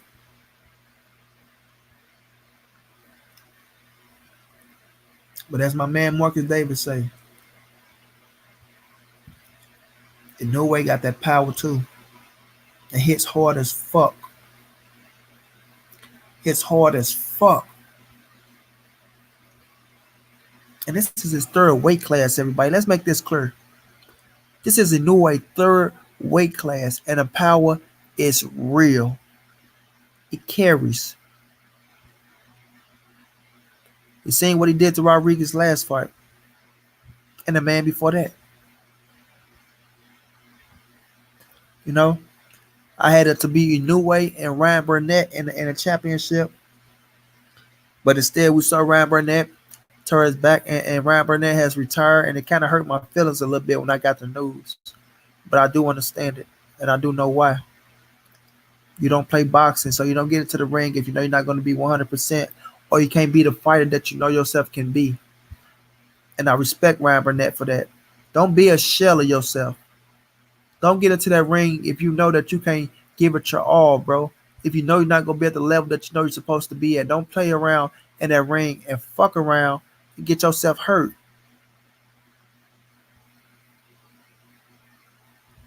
And get yourself hurt and embarrassed in the ring.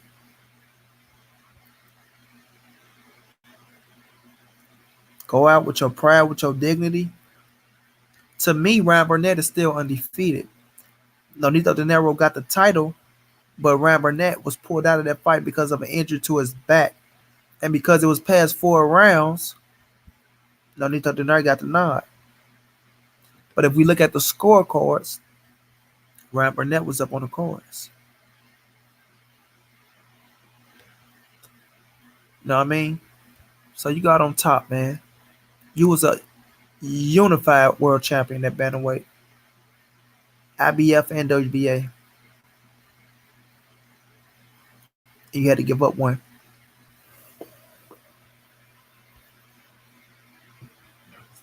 Drink more water. Say that fight Saturday, and if it's early in the morning,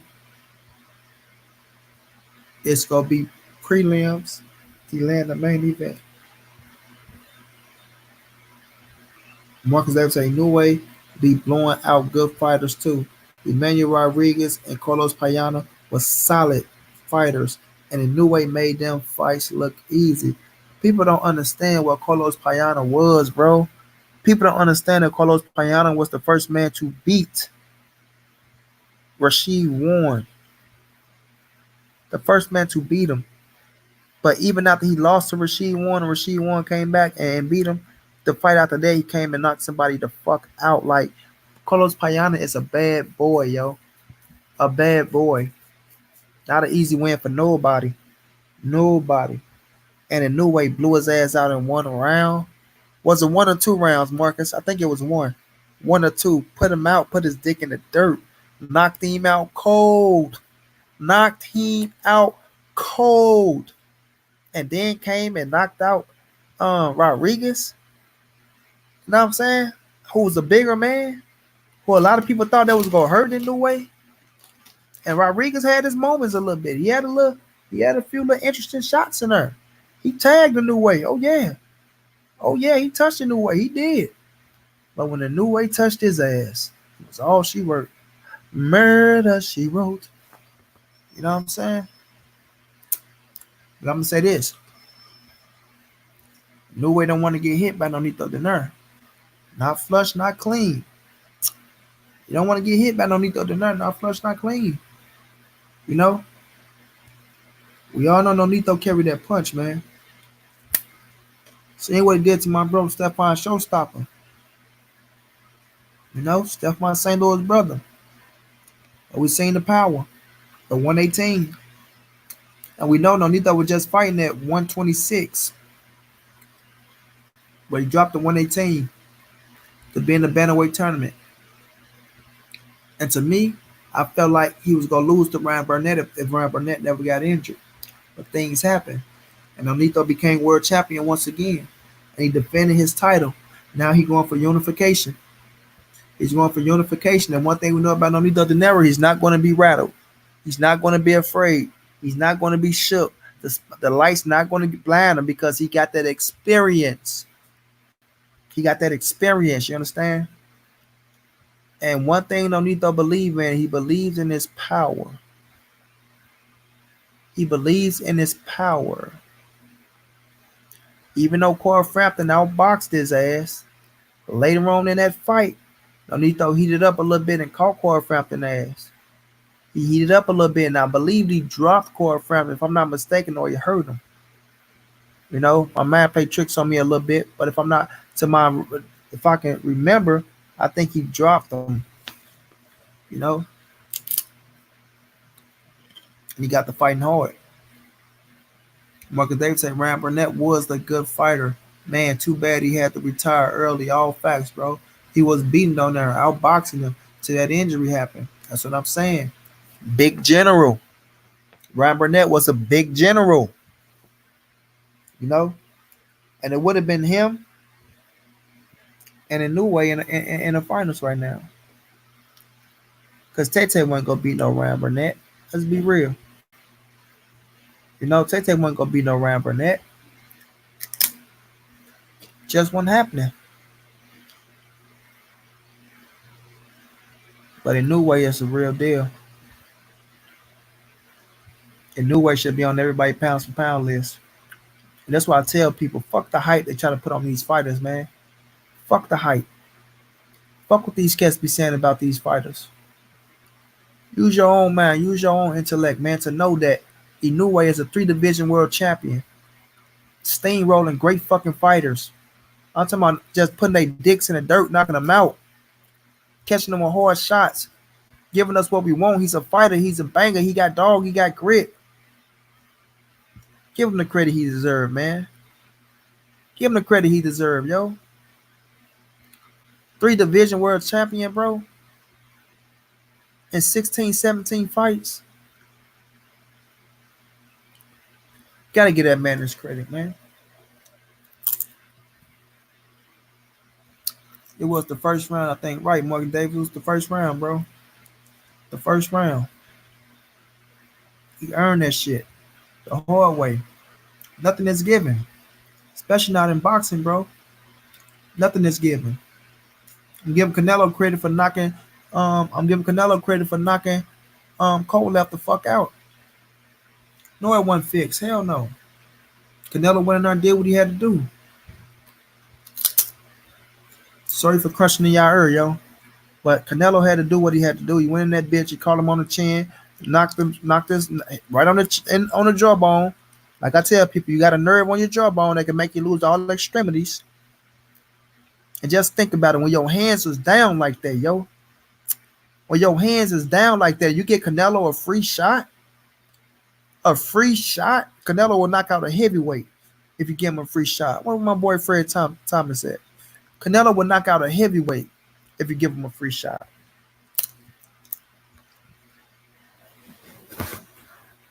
I'm talking about hands down, man down. You just sitting up there and just saying, come on, Canelo, hit me with it. Canelo will knock out any motherfucker.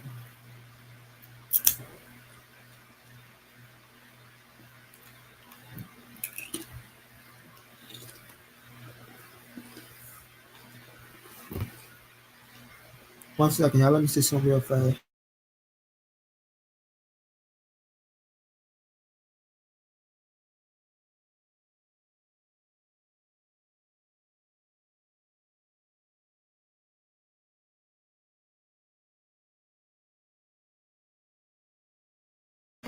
Renee Boxer, salute, salute.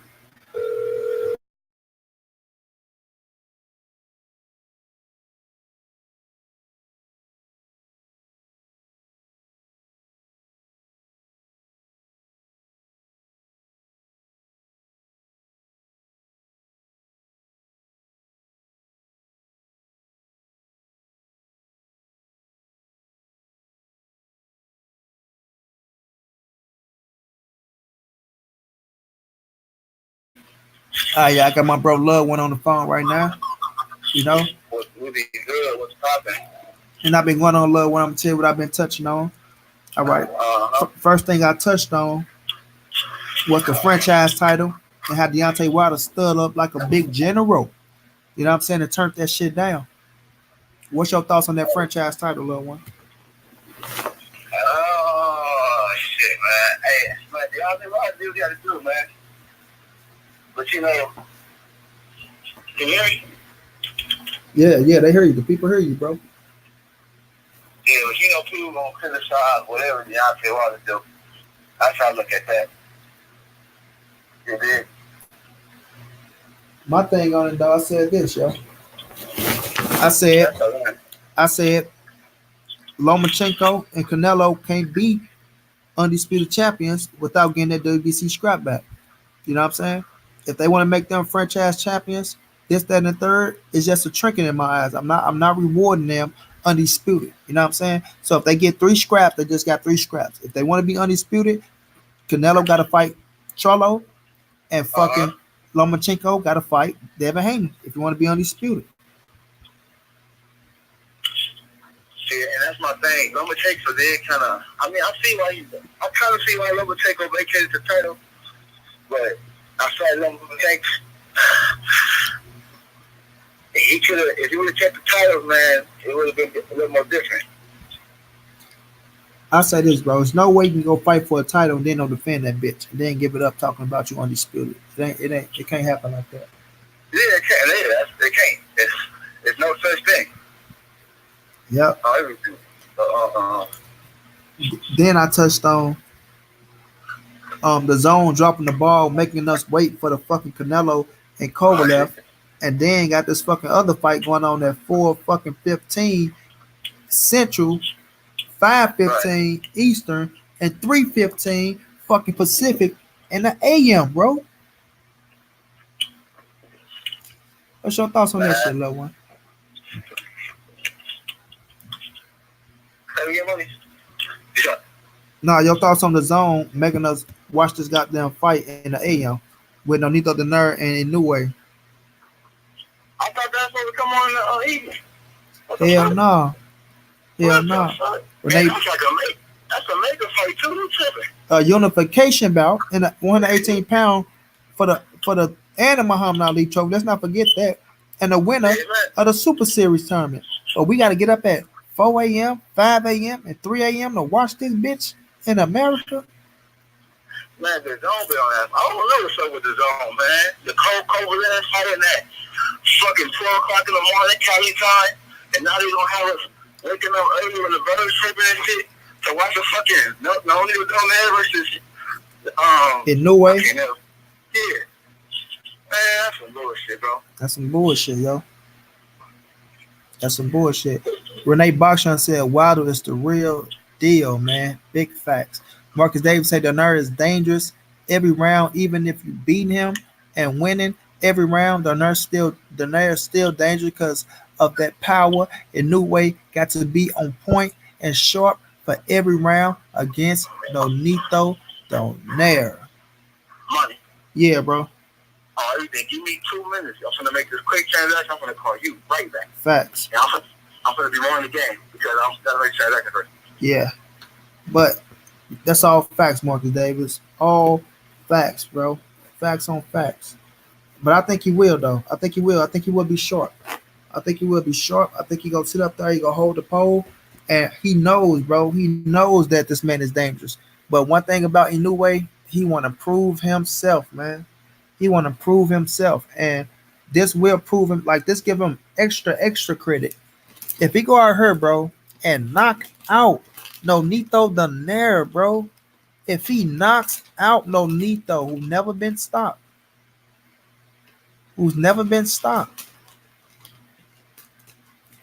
that's gonna be it. That's gonna be a statement. It's gonna be a statement. Big boy statement. Big boy statement, yo. And they box trying to say, man, the zone going about the boxing thing all wrong. That's man, I agree 100%. I agree 100%. They going about it all wrong. Straight up. Then y'all too much y'all trying to sell to the American fans. Y'all trying to get to the fucking US of A fans. But y'all gonna make us get up at 4 a.m., 5 a.m., and 3 a.m. to watch a fight. And it's not even on a fucking weekend. This is on a Thursday. A fucking Thursday. On a weekend, okay, people don't have to go to work. No, people can chill out a little bit. They ain't come and do it. But you motherfuckers got us getting up on a Thursday, a work day and a school day to watch a fight at 4 a.m. in the morning, 5 a.m. in the morning, 3 a.m. in the morning. Are you fucking crazy? Are you crazy? Are you dumb? Andre Jones, what's going down? You think the zone will last in the Western Hemisphere long, man? Listen, I don't know, Renee. Not doing shit like this. Not doing shit to where people got to watch replays of unifications. This ain't no any kind of fight. You know? This ain't no any kind of fight. Earl doing good, my G. He doing good, bro. Just maxing and relaxing, enjoying the family, enjoying his dogs, getting ready to make a big comeback next year. You know, cats counting Earl out. They think it's over for my G. Is they crazy or they dumb? You know, Earl laughing at him, bro. You hear me, P? When these cats sit up here and talk about Earl Spence may never fight again, like, or my source. Like I said, they don't have no sources to shit, bro. These cats don't have no sources. You know what I mean? They fucking delusional. You know, Earl walking around smiling, laughing, feeling good, man. He feeling good. I'm gonna tell you that, P. He feeling good, bro.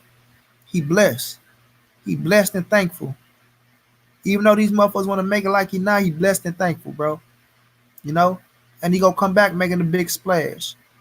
He'll come back making a big splash, yo. So the cats that's counting them out, that puts to act like and faking like they ran for EJ, bro, fuck them. You know, fuck them. But EJ will be back stronger than ever, my G. I put my money on it. You know what I'm saying? I put my money on it. Renee Boschan, Dana White done blasted Oscar about the Canelo Kovalev fight in the same night of the UFC fight. Silly shit. You know what I'm saying? Silly shit, Renee. You know what I'm saying? So one thing we know, man, the zone, that shit ain't gonna make it. Now, if y'all gonna keep big ass fights like that from us, and y'all talking about y'all trying to sell to the US people, to the American people, nah, that ain't gonna happen. Like I say, this fight is the battle with Asia, right? You got the Filipino going up against Japan. It's still some way they could have brought that fight and put that bitch on for us to get it at a reasonable time, man. I really don't get this. I really don't. I really don't get it. I ain't gonna call them garbage, P, but this move I heard some bullshit. That move with Canelo and Kovalev was some bullshit, and it's pissing people off. And they want people to pay $19.99 for some shit that they ain't gonna be able to see live. Gotta wake up and catch a replay. I'm paying all my fucking money to wake up and catch a replay. That what you telling me? Man, quit playing. Quit playing. Quit fucking playing with us. You know what I'm saying? Quit fucking playing with us, Dazn. Before we end up punching you in your goddamn mouth. You know what I'm saying? Motherfuckers paying $19.99 to wake up and catch a motherfucking replay. Well, let's not talk about the people who put that whole Hyundai down on the table. Who put that whole entire Hyundai down on the table.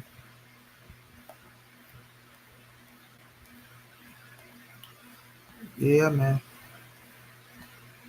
Pretty crazy.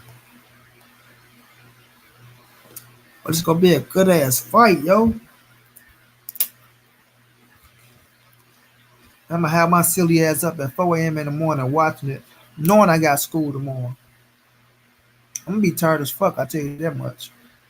I ain't missing that fight though. I ain't missing that fight. I say new ways to go knock Nonito out and retire him. I need to be correct.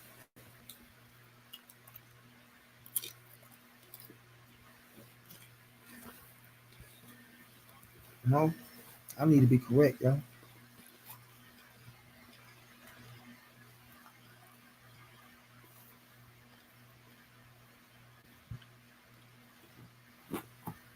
But yeah, let's talk about P News say Brown TV. You deal with the family main man.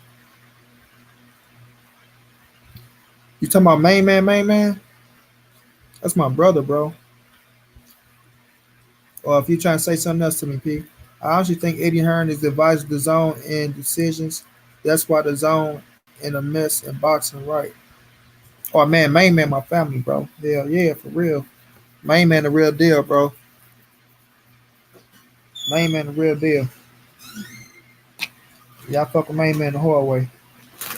I'm trying to debate these niggas. I think I should put that in the garage. Hold on, y'all. I'm trying to debate these cats on main man channel, P.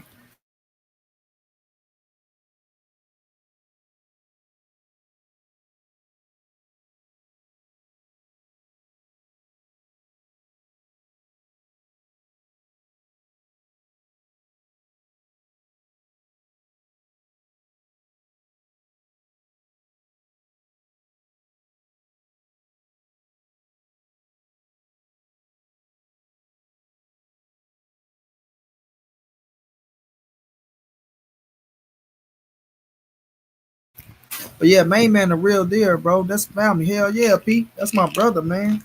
Main man always showing me love and vice versa, bro. That's like I told these cats if they want to debate me, it's only gonna happen on main man channel. Main man is a neutral platform, right, P? Guess what these cats gonna come out and say, P? Guess what they gonna say? He be saying deal with you. Hold on, he be saying what now, P? They could be missing out a word, bro. He be saying deal. He be saying deal with me or come and rock with me. So look, I tell these cats, we go on the main man platform, a neutral platform, where I know my bro gonna keep it 100. I know he gonna keep it 100, and you know he ain't gonna try to show no love, no way, especially when it's a debate. But these cats gonna say, why Why is he going to main man? Like main man go show him love. Don't he know that main man keep it real on some things, on some topics? On in my head, I'm like, you stupid motherfuckers. Why do y'all think I said it's a neutral platform? And if we go anywhere, it's gonna be on main man made. That's the only channel that I'm going to debate on. If y'all don't want to debate on main man made, man, there's no debate. There's no debate. They want me to look, P. They want me to go on a nigga channel that's rocking with the UGC, the underground coochies.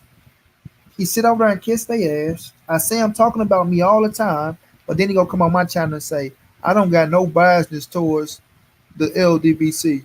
You know, I got a few friends over there. You know, Black want to debate you. Hit me up, bro. You don't even know me to be coming to me talking about hit you up and do this and do that, man. You know what I'm saying? So when I tell you no and go suck a dick because I already know your ammo and what you said about me, don't get all in your feelings like you ain't say what you said, bro. I got like I keep receipts. I don't just talk out my ass. I keep receipts. I ain't just go blast somebody for nothing. You know what I'm saying? I'm a fair nigga. Okay, Rod. I'm fair, bro. I ain't just gonna blast you for nothing.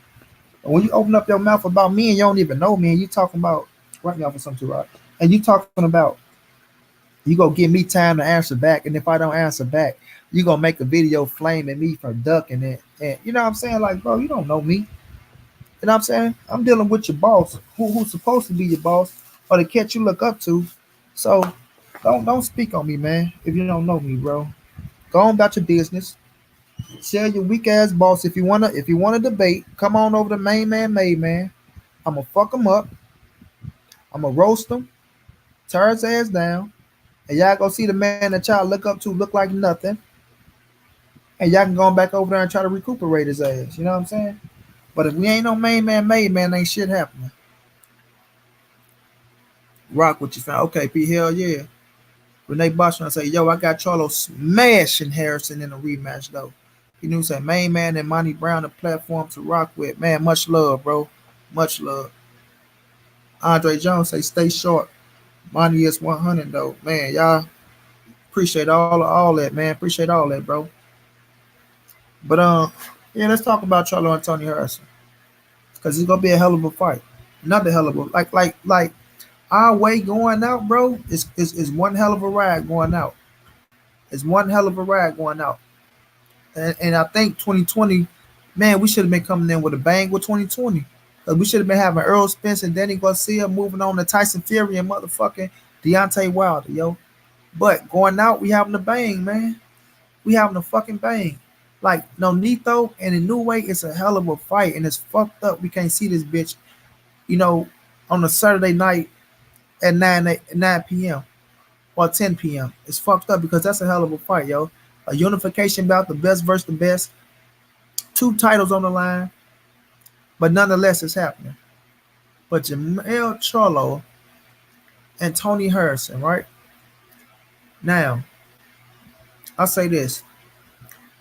I feel like Jamel was going to go on this. He was going to go into this fight kind of still in his feelings, kind of with a lot of emotions going on.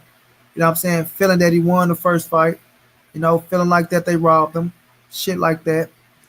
And I feel like he would have, you know, kind of. Hold on, y'all. I go love one.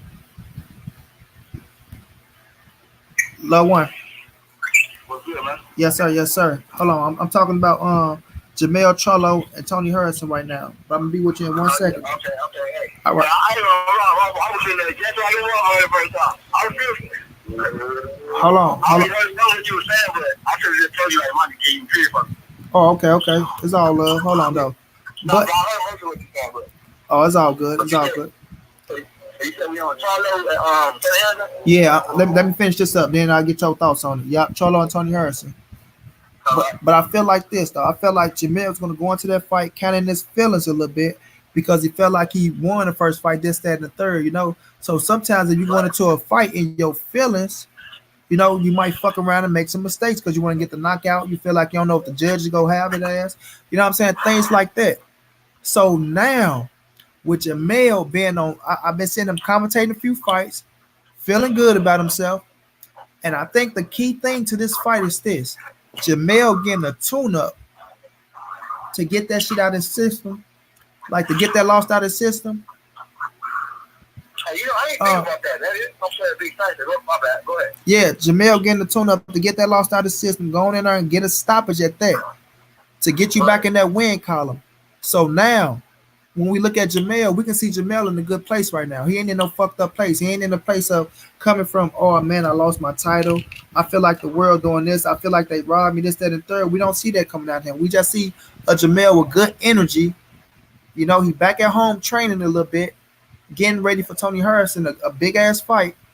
You know, and I feel like that kind of favors Jamel because now he can go into the ring and he can be relaxed. He can go into the ring and focus on the game plan. He can go into the ring and just, you know what I'm saying, don't make too many mistakes and do what you got to do to get your title back instead of going into there trying to prove a point, knock this motherfucker out, show the world that he didn't lose his title, this, that, and the third. Now, with all that being said, Tony Harrison coming off an injury, you know what I'm saying? We don't know how that's going to affect him. You know, being off the ring for almost a year, would he have a little ring rust? Still could still be a little short though, because he was in training camp when he hurt himself. So I'm not gonna take that away from him. But Tony will have a lot of things on his plate right now. But nonetheless, Tony Harrison is a hell of a boxer. I still got Tony Harrison being a hell of a boxer, and I rock with D-Town, especially with the Bucks, baby, especially with the Bucks. But I just feel like with Jamel having that tune-up, being busy, Tony Harrison coming off the layoff, well, like the year layoff with the injury, could that affect him? I still think it's gonna be a hell of a fight. Don't get me wrong. I still think it's gonna be a hell of a fight. I do think Jamel can get the stoppage if he put the mental pressure on Charlo. He's gonna have to put the mental pressure on Charlo, but that's not Jamel. You think he gets the stoppage on it? I say I think he can get the stoppage if he can. Got power, though. No, He do got power. but you gotta let me finish. He gotta put the mental pressure on Tony Harrison, but that's not Jamel's style to put that type of pressure on. His style is to box and to counter your ass. And sometimes in boxing and countering with Jamel Charlo, if you let somebody like Tony Harrison think, he's going to give you problems, bro. He is going to give you problems. So if you sit up here and you try to fucking just box, you got to go to the body. You got to put the pressure. You got to use your power. You got to use angles. He's going to have to do more than what he did in the first fight if you want to get the stoppage. But I do have Jamel Charlo winning this fight. I think it might go to decision, and it might be another split decision. But no, I don't even think the first fight was split decision. But I think this one would be a split decision, Jamel Charlo way, because I see Jamel Charlo landing the cleaner shots this time. But I just think the little rust and the injury might affect Tony in this fight just a little, bro. What's your thoughts on that fight? I'm not going to even lie to you. See, the reason I can't say just a little is because I agree with everything you said, money, except for the little part. It's because he barely won that first fight. You know, he barely won that first fight. So you come in the next fight with injury, with a little, I guess you could say a small, how do you call it? Off time to get out the ring for a little minute. A little rust, a little ring rust. A little rust, coming back. And then you got Jamel Charlo, as you said, who had took him a tune-up fight. Yeah. So this is looking very bad for Tony Harrison. And don't get it twisted. If Tony Harrison would have dominated the first fight, you know, okay, he come here to win this fight. Right. Jamel Charlo is eager to win this fight. That Jamel Charlo feels he got robbed in the first fight, which I feel like he should be going to this fight with that mentality. He should have gone to the fight like, you know what, fuck it. The first fight doesn't even count. Well, we don't count, but don't look at it like, okay, I won that fight. I just got to repeat what I did the first time. Don't look at it like that. And just come in this fight and do up. I got Jamel Charlo winning. I could definitely see. And you said you had Jamel Charlo. You think Jamel Charlo get the stoppage? No, I said I think he could probably get the stoppage if he put the mental pressure, but I think he might get it. He might get the decision. Yeah, I got a decision too because we both know that Jamel Charlo is boxing first. So yeah, I got Jamel Charlo like an 8-4 type of fight. I don't know. Huh? I say I can see that, but I can see like a split decision win as well. Yeah, I can see that too. But how you think Tony Harrison, you know, the injuries, the little layoffs, I mean. See, the thing with that's why I said this, little one. I said because Tony Harrison was getting like the injury, he was still in the gym getting ready, you know what I'm saying? So he still was kind of in shape when the injury happened. He was in fight mode, which he was sparring and things like that. So it's a difference between like really being off for a whole year, then come back. He was off for like a half a month, then got back in the gym and he was training. But I still feel like a little time and a little rust might be on him. Just a little though, not too much, but just a little. And that might cost him the fight. Oh, hell, yeah. Okay. And one more thing, man. I hate to bring up politics and bullshit on the South Dollar boxing money, but it is real. Jamel Charlo, they can make a lot of more bigger fights with Jamel Charlo than really. What's my boy Harrison? Yeah. Tony Harrison. But they make a lot more bigger fights with Jamel Charlo than a Harrison. So I can see Jamel at the fighting first, excuse me, y'all. At the fighting first, I think they will still favor Jamel Charlo, y'all. Yeah, I kind of said that way too myself. Cause I know you probably kind of pissed off that Jamel Charlo and that Jared Hurd never happened. You said Jared Hurd? You know the big buzz around Jared Hurd and Jamel Charlo. So I know they probably kind of pissed off that still never happened. Exactly, yeah. Exactly. And that's why it still happen, you know, being that, you know, Jared Hurd still got unfinished business with J-Rock, but we'll talk about that another time ago. Hell yeah. Let me read the chats. My dude P News say, talk about it. Yes, talk about it. Charlo, Tony is real.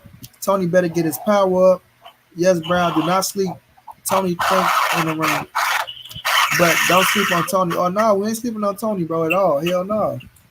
Hell no. Like I say, if you get Tony Harrison time to think, Lil Wayne got so much shit in the background, bro. Sound like you had a go. I'm gonna get the drop right now. Yeah, like you had a motherfucking car wash or something, nigga. Yeah, I know. I walk past them loud as fuck. Hell yeah, but yeah, we ain't sleeping on Tony Harrison. But like I said, if you get Tony Harrison time to think in the ring, and Tony got popped. Tony got popped, bro. And the first 6 rounds against Tony Harrison is always dangerous in my opinion. Always dangerous. Because I always look at Tony, I ain't gonna call him a front runner. Tony's not a front runner, but you can mentally fatigue Tony Harrison if you keep the pressure on him, yo. If you keep the pressure, if you can take what he dishing out, because Tony can crack and knock your ass out if you catch you the right way.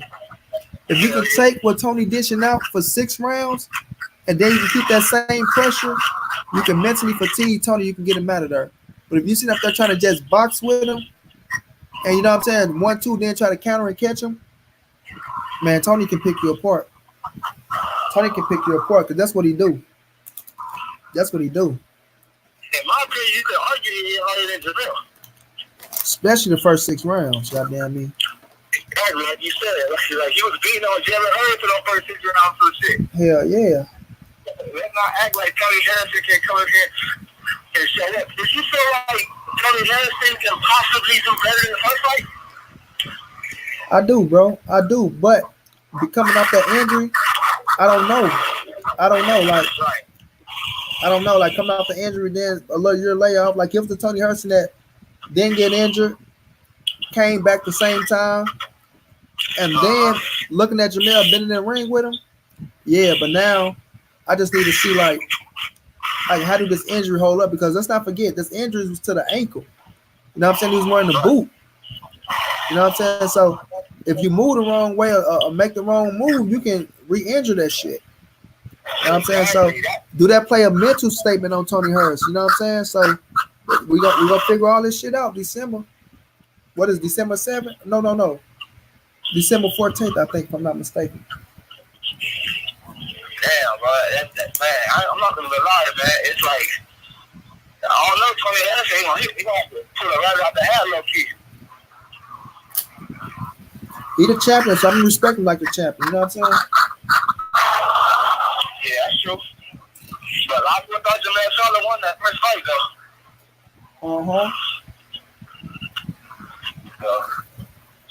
I was one of them, but when I watched it over, I can see, like, I can't lie. I can see Tony pulling it out, and I can see a draw. None the least, though, I seen it a draw, and I still thought Jamel should have kept his title. But even if I call it a draw, I can't get mad because Tony got that bitch.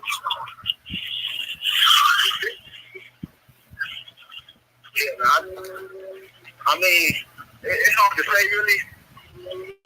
I'm running with Janelle though, for sure, for sure. Hell yeah. Damn, I've been going for 2 hours and didn't even know it. Yeah, I know. I'm like, yeah, you towards the end. Yeah, I've been cooking a little bit, yo. Like, I ain't got to cooking on them sucker clowns, and you know how that go. What you say? I said I got to cooking on them clowns a little bit. I say, you know how that go a little bit. Hell yeah. But my main point, though, that franchise shit. The show, man. What's all good, man? You know we gonna cook again, bro. I feel like talking some boxes. Oh no, we ain't gotta go right now. We can still chop it up. What you got in your mind, champ? You spoke about that Wilder Ortiz too? I just talked about the franchise, but we can talk about that. Go ahead, kick on it. Hold on, let me read P. Newey real quick. P say, you right, Brown, but Go ahead. it do look like Charlo can win, but don't let Tony think in the ring. Tony will roast you. That's a fact, bro. That's a fact. But go ahead, get your thoughts on that Wilder and Ortiz. I mean, of course I'm going Wilder, but I don't know. I'm just a little nervous, bro. Me too. I just don't know why. That's Because the cold part. look, I'm gonna say this, bro. I'm gonna keep it because I keep it all the way real. Hell yeah. Luis Ortiz heard Deontay Wilder in that ring was no fluke. Nope. That was no fluke. That was no lucky shot. That was no motherfuckers just throwing punches and he caught him and he hurt him. That was a well methodical process that went on in that fight. And Luis Ortiz is a master, yo. This is not no normal fighter. See, that's what I hate about people when they hate on Luis Ortiz. The man only got one loss. That's to Deontay the Bronze Bomber motherfucking Wilder, the greatest heavyweight in the world right now. And the most dunk heavyweight. Well, But when you look at Luis King Kong motherfucking Ortiz, the boogeyman to me still, the boogeyman still. I see you, P. Say you with King Kong. I see you, my brother. But when you look at the boogeyman and fucking Luis Ortiz, he's still a threat for anybody because that boy he know how to set up his shit. He's a southpaw. You know what I'm saying? He know how to take away your best asset. Luis Ortiz took away Deontay Wilder's jab, bro. He took the jab away. But the thing about Wilder is he's so smart that he just got that fucking power that's just insane, yo. It's insane. Yeah, the equalizer. Hell yeah. But if anybody want to tell me that Luis King Kong Ortiz cannot win this fight, you got to be out your fucking mind. You got to be out your rabbit ass mind, out your last fucking mind. Because on the simple fact of Luis Ortiz is a bad motherfucker. And when they come back and they talk about, he declining because he whooped somebody ass for 12 rounds and didn't knock him out, he declining. He whooped that man for 12 fucking rounds and beat his body. And I promise you that man pissed blood in the morning. I promise you that man pissed blood in the morning. King Kong beat the shit out of that man. And I bet you if that man had his decision, he probably rather got knocked out in the 5th round than get 7 more rounds of punishment because them body shots was just vicious. And it was obvious. Let me say this. They better be happy that Luis Ortiz's team fucked it up for him to fight Anthony Joshua. They better be happy. They better be happy. Because I had Luis Ortiz winning that fight, bro. I'm going to keep it real. I had Luis Ortiz beating Anthony Joshua and becoming the unified heavyweight world champion. You know what I'm saying? Look, and I had my reasons, bro. I had my reasons because I felt like Anthony Joshua didn't prepare for somebody like Luis Ortiz in that ring. He didn't prepare for him. You know what I'm saying? And Joshua's only hope was to knock Luis Ortiz out. But skill-wise, Luis Ortiz is the most skillful fighter in the heavyweight division.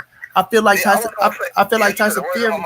I feel like Tyson Fury is the more slicker, but Luis Ortiz is the most skillful, bro. And with somebody like Anthony Joshua, who's a 1-2 puncher and try to catch you with a hook, man, Luis Ortiz can eat that shit up all day. He can eat it up all day. But this is a dangerous fight for Deontay Wilder. I do got Wilder winning. I feel like he could catch him and knock him out. But I'm going to be on pins and needles. I'm not going to lie. I am going to be on pins and needles watching Deontay Wilder versus Luis Ortiz. And Wilder's so much of a gangster, he acknowledged that Luis Ortiz is a dangerous man, and he know that he can lose this fight. But he the bronze bomber, baby, and he ain't afraid of nothing. Speak it, believe it, receive it. He going into this ring to get a stoppage, and in my eyes, he's going to get it. But I'm going to be on pins and needles, and Luis Ortiz have a fucking big fucking chance, the WBC heavyweight champion of the world. But go ahead, little one, cook on it. Yep, facts. But I got Luis Ortiz, as you said, I got him the best boxer. And I love Tyson Fury. I ain't stepping on your toes, Tyson Fury, but I think Luis Ortiz, being a southpaw, that's the frosting on top of the cake in that boxing. You dig? So, amateur pedigree and all that shit, man, Luis Ortiz can really box, yo. But, when it comes, I gotta say this too. Because motherfuckers out there really bashing this fight. But I want to tell y'all something. Who the fuck was Wilder gonna fight? Thanks. Tyson Fury is in the fucking WWE. Okay? Andy Ruiz is fucking booked. Andy Joshua's booked. Dillian White, we don't know what the fuck he's doing his steroid using that. Right. Who's he gonna fight? Why y'all bitching about him fighting Luis Ortiz? Y'all wait. Little one, they ain't gonna give him credit for Derek Chisora or fucking who Derek Chisora just beat David Price. You know what I'm saying? They hell no give him credit for that. They laugh at it. But they give Andy Joshua credit for beating guys like Alexander Povetkin. I give Joshua credit for Povetkin. I ain't gonna lie. No, I give him credit too, but I was just gonna tell you, if Wilder beat Alexander Povetkin, oh yeah, right. Oh, they gonna make all the excuses in the world.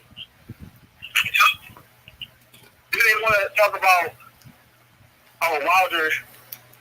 He beat Romain Tavares, who basically he wasn't a real champ. They try to say like Romain Tavares fought for the title, which is true.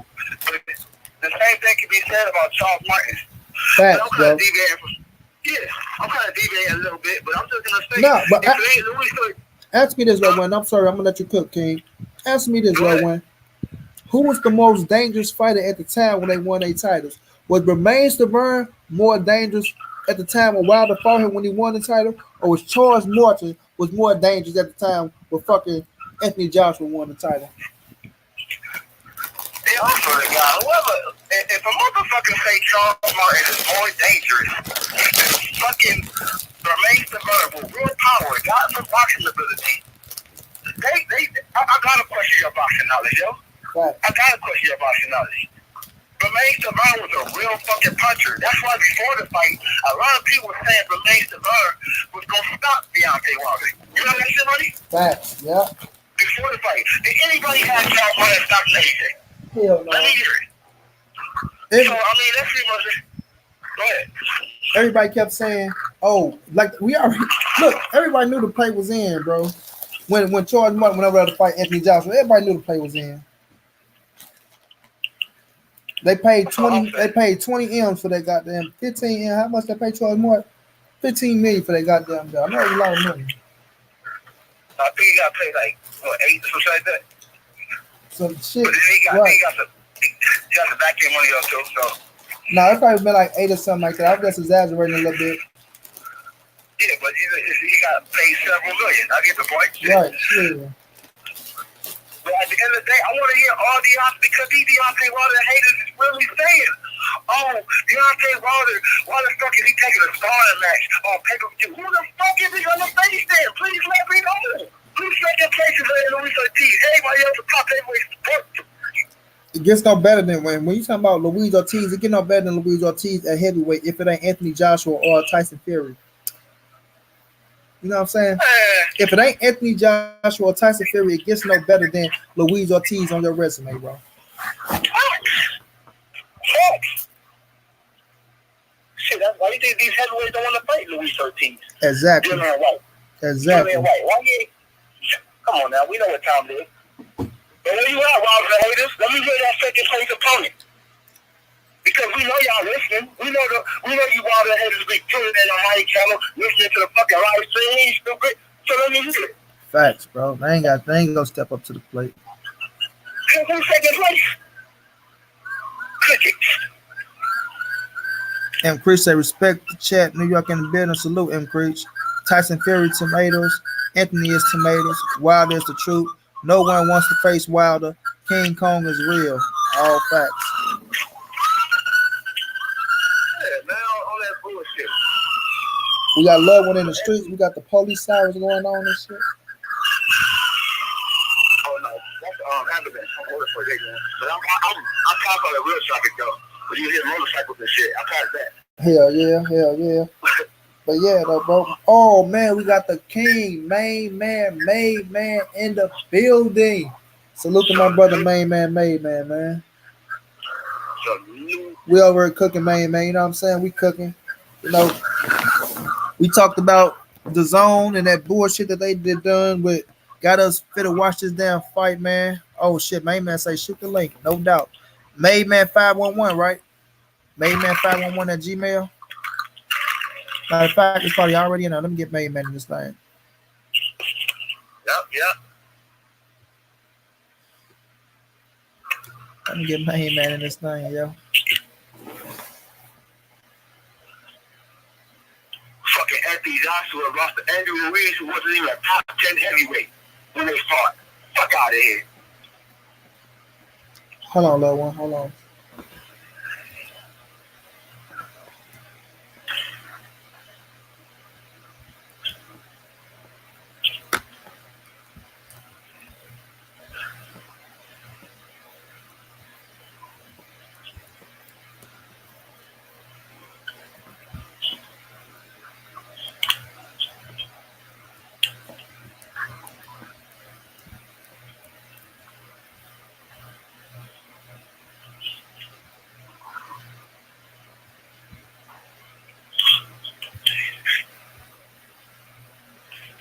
I think that's the right one.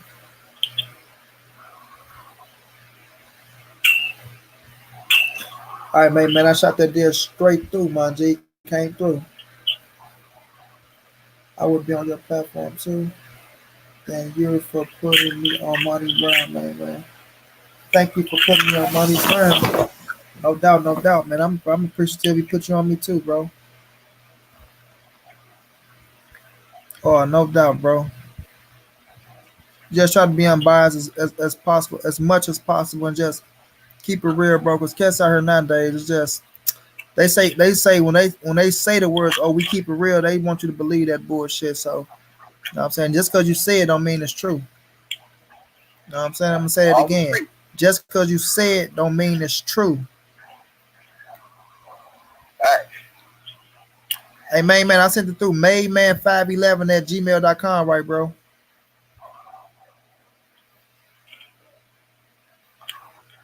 Hell yeah, they do, P. But we go get to some bottom of some things. That's why I'm happy, main man slid through, bro. I'm happy he slid through. I'm gonna get his insight on a few things, but you know, he can clarify a few things as well. Or he said he just got. I'm waiting for him to jump in. Oh, okay. But hell yeah, though, love one like you were saying, though, bro. He wasn't even top 10 at the time that he beat him. Wasn't even top 10. And if I'm not mistaken, is it Luis Ortiz still a top 10 heavyweight? Hell yeah, hands down. So check this out, money. Hold on. These motherfuckers. Let me salute. Let me hold on, man. Low one, because I got to salute KQKC Boxing the real way. The OG KQKC sliding through. Say what it do, my brother. Much love to you at KQKC. Man, you know as always, love KQ. Always, man. But we about to get a few things in order, KQ, to show that these suckers really don't want no smoke for real. But go ahead, love one. Hell no, I don't want no goddamn smoke. Then again, I'm gonna tell these motherfuckers this. These motherfuckers, see, when they talk about Deontay Wilder, and it kills me, man, because Deontay Wilder, and let's say his next 10 fight, he beat all top 10 heavyweights. Right. They still talk about the 40 cocaine bums that he so-called faced. It was still overlooked. What we don't know boxing is about what have you done for me lately. Salute on Make It Red. So let me say this, man. So check this out. S.B. Joshua in his last 3 or 4 fights, they was not all top 10 heavyweights. Deontay Wilder in his last 4 to 5 fights, they used to always say this about 5 or 6 fights ago, when Deontay Wilder gonna start fighting top 10 heavyweights. But in his last 4 to 5 fights, he didn't fight top 10 heavyweights. Dominic Division, top 10. Luis Ortiz, top 10 price. Tyson Fury. They got some people got fucking name right now. So what the fuck is y'all talking about?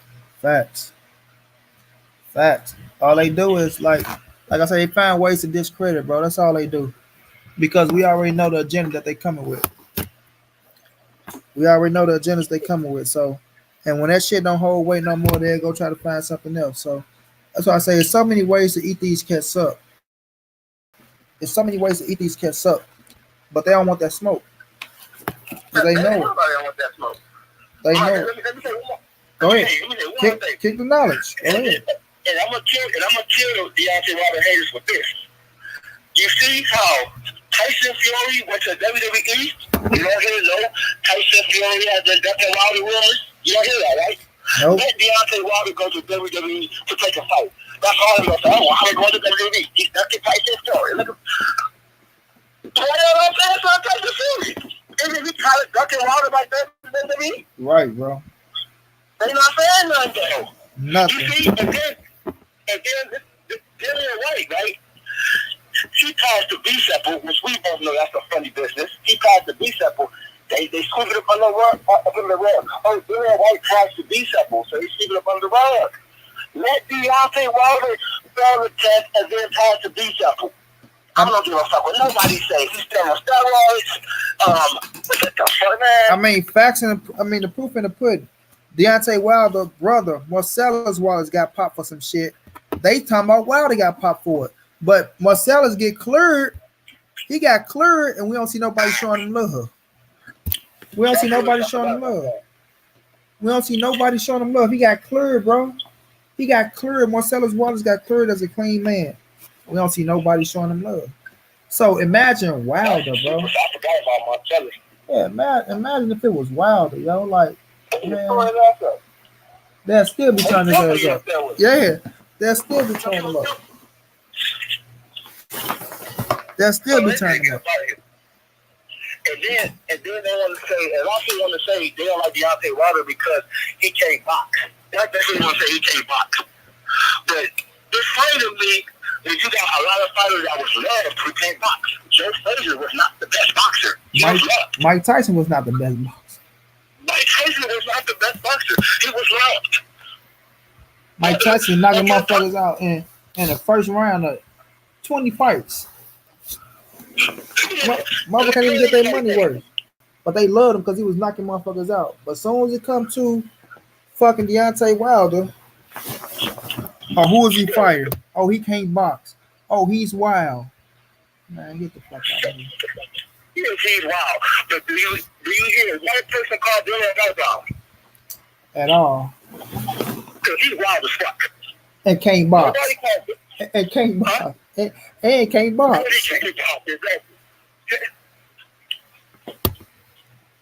But Wilder ducking him. Yeah, they set the bar so high for Wilder, yo.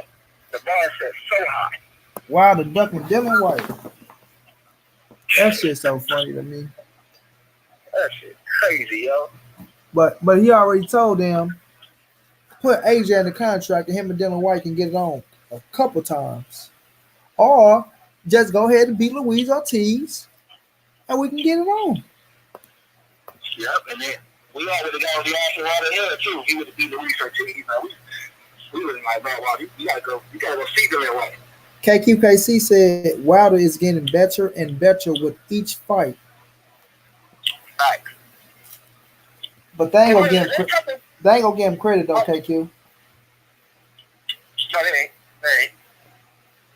But let's talk about this Wilder can't box shit though, Marty, because I think that is some bullshit. Now he's not the best boxer, but I think he's an okay boxer. Cause he ain't just out there throwing shit, he's setting that shit up. Yeah, and he got accuracy. So I don't know what the fuck they talking about. And one of the best jabs in boxing. Oh, he got one of the best. Hell yeah, he do. Hell yeah. And then a lot of people want to say he's just a bomb with a right hand, right? So if he's just a bomb with a right hand, why do Tyson Fury need 5 to 6 fights to face this bomb with a right hand? He says, let's be another, he says, it's easy work. That bomb with a right hand, right? 5 or 6 fights and a fucking WWE tune-up. Who we go with main man right here? Hold on, little one. Yeah, I got you. I'm putting stuff out here, fucking WWE and shit. Get We, your money taken care of. we got the legendary, the DMV King in the building. My big bro, main man. What's going down, bro? What's up, Money? What's poppin'? What's up, man? What's going down? We already Little one, hey, what up with you? What's going on? Man, what's good? Ain't too much, man. Had to get up on, man. Money was popping, man. I've been trying to get on this joint, man, with you for a minute. Man, tonight was perfect timing because I didn't even do my little joint tonight. And I posted reschedule mine for tomorrow because I got in so late. But once I heard you was on, I said, let me get on here, man, chop it up with the homie, man. For real, man. You already know it's all love. Anytime you come through, man, anytime. You already know that, bro. All day. And you can definitely on my side, same way. You know, anytime. I'm about to mess around with this StreamYard joint so I can, you know, have you over there, man. I gotta get this one down a little better, man. But yeah, man. Yeah, the StreamYard though, man, the real deal. But man, we was on this deal. The first thing I talked about was Deontay Wilder turning down that franchise title, man. I felt like that was a real thorough move, and I feel like that was a great move by the people's champion, bro. You know what I mean? Because this is my thoughts on the main man. Then I can get yours. I was saying this, bro. Lomachenko and Canelo. I love both of them, bro. Hell of a talent, bro. Hell of a talent. But when I look at them, and if they get 3 titles, they won't be undisputed champions to me. If Lomachenko want to be undisputed, if Devin Haney got that WBC scrap, he got to fight Devin Haney to become undisputed, and vice versa. If Canelo got 3 scraps and he want to be undisputed at 160, he will have to beat Jamal Charlo to be undisputed. I'm not gonna recognize that franchise shit, just not with me. But what's your thoughts on it, man? I mean, nobody recognizing that thing. The WBC, man, then messed the whole game up by interjecting this mythical belt, man. I didn't say that. I don't agree with it at all. Whether it's Lomachenko, whether it's Canelo, whoever, and for Wilder to draw that line in the sand and to be the first one to do it, man, it's gonna have so much impact. It's gonna set a new standard. So that's what Wilder all about, man. He set new standards. He ain't got time to be following what y'all doing, trying to, you know, he gonna set his own. He stands off. He always breaks himself off away from the pack and do his thing different. You know what I mean? And you gotta appreciate that, man. That belt is trash. Now, as far as for undisputed. And this is why it makes me so mad about the WBC, man, because they messed the game up, because they're going to have fans going to war over this, because you're going to have one side like, well, Lomachenko, or let's just say Canelo. Yeah. Oh, okay, well, he beat Triple G for the belt, right? He beat Triple G for the W. Yeah, he got elevated, but he actually fought someone, as in Jamal Charlo. He ain't fight nobody. So it's a bad look. But then on top of that, but he actually has the real belt. So the WBC basically interjected some fuck shit, and it's gonna really split boxing. And that's what makes it so bad, man. I'm pissed off with the WBC with this move right here. They don't even care about undisputed, bro. They could care less about undisputed. Man, they gotta share. They gotta share money. They don't want to share. They don't care about undisputed. They're not down for a champion having all of those belts, bro. That's not in the interest of the WBC. Clearly. Mythical belt out of nowhere, bro. That shit is bullshit. And that's what I say, man. Like out of nowhere, bro. Like I say, man, we got this belt that we call the most prestige belt, the money belt. We got legends on the belt. We got Joe Frazier. We got fucking Floyd Mayweather, Muhammad Ali. You know, fucking what's my man name, man? Just we all know. Legendary fighters, man, on this goddamn belt. And now y'all gonna take it and try to turn it into like a fucking WBA regular title or something. Dirty the belt all up. Dirty it up all up. Yeah, just make it. Oh, and it's sad, man, because Wilder is a certified champion. All them title defenses he got with the WBC. You know what I mean? And it's like, that's why I say to see him actually set himself apart and stick with the standard, like, no, I'm the champion. I don't want no franchise belt with these crazy rules attached to it. Nah, we're gonna keep things as it sets them apart. You gotta appreciate it, man. You got to, and I was trying to say Sugar Ray Robinson and Sugar Ray Leonard, y'all. But my thing is this, man. You got these fighters out here working their ass off to be a mandatory, and that's why I respect Wilder so much. They working their ass off to be a mandatory to fight the elites, the best of the best, the ones that we call the top shotters. They become mandatory to these cats, and not only you fuck up a payday for them, but you fuck up their chances of being great to see if they are great. You know what I mean? That's why I respect Jamal Charlo because he said, "I don't know if I can beat Triple G." You know what I'm saying? But let me get my shot to see if I'm great. If I'm not, he go beat me. But I ain't afraid to go into this bitch and fight him. You know what I mean? So y'all go fuck up these fighter chances of showing if they the next big thing because y'all want to what? Get an extra 10% or hold on to 10% for one of the top shotters? Don't y'all know the boxing game is always going to regenerate to somebody else being the next big thing? So what happened when the franchise champion time run out? You going to take the next big thing that's holding on to the WBC all that time and say, you know what? I'm going to make you the franchise champion now. Nah, fuck you, because at first you didn't want to give me the opportunity to beat this motherfucker, but now that y'all see that this time is out, now y'all want to franchise me and hold me out. Like, nah, fuck that shit. Y'all fuck up. But you know, I got a little, when it comes to Charlo, man, I'm like, for real, I'm like, I'm not really happy with him holding the WBC. And this is just me. I'm just not happy because I feel like the WBC encouraged Charlo too many times, man. They didn't disrespected him too many times. He's never really going to get a shot at the big fights that he wants, messing around with the WBC, in my opinion. Well, I don't think Canelo's going to fight. I don't think Triple G's going to fight him. You know what I'm saying? And I think the WBC set back, and they did so much over the years to push Charlo to the side and allow them to kind of do their thing, you know. And now he's wearing their belt, and look who he fighting. And then his whole. Then afterwards, they talking about maybe Chris Eubank Jr. Man, look, man, Charlo didn't go to 160 for that fight. He went to 160 to try to get Canelo or Triple G or Andrade or Jacobs. You know what I'm saying? And the WBC is not going to let him do it. Hold on, little one. Go ahead, man. You can go next, little one. Go ahead, man. I was just going to finish off by saying the WBC ain't going to let him do it. You know what I mean? Because they clearly, you see what they did with Canelo. Gennady Golovkin now got an IBF belt. He ain't even think if it ain't Canelo, man, Gennady Golovkin gonna do what he want to do. They not thinking about Charlo. So I wish Charlo honestly would have dropped that WBC and go to the IBF. That's what I want him to do. You know what I mean? I wanted him to do that from day one. When he was the IBF champion at 54, he should have came to 160 and became the IBF champion. That way he would have had his shot. IBF don't play around with their mandatories. He would have been a certified champion. And nobody would have been able to take that away from him.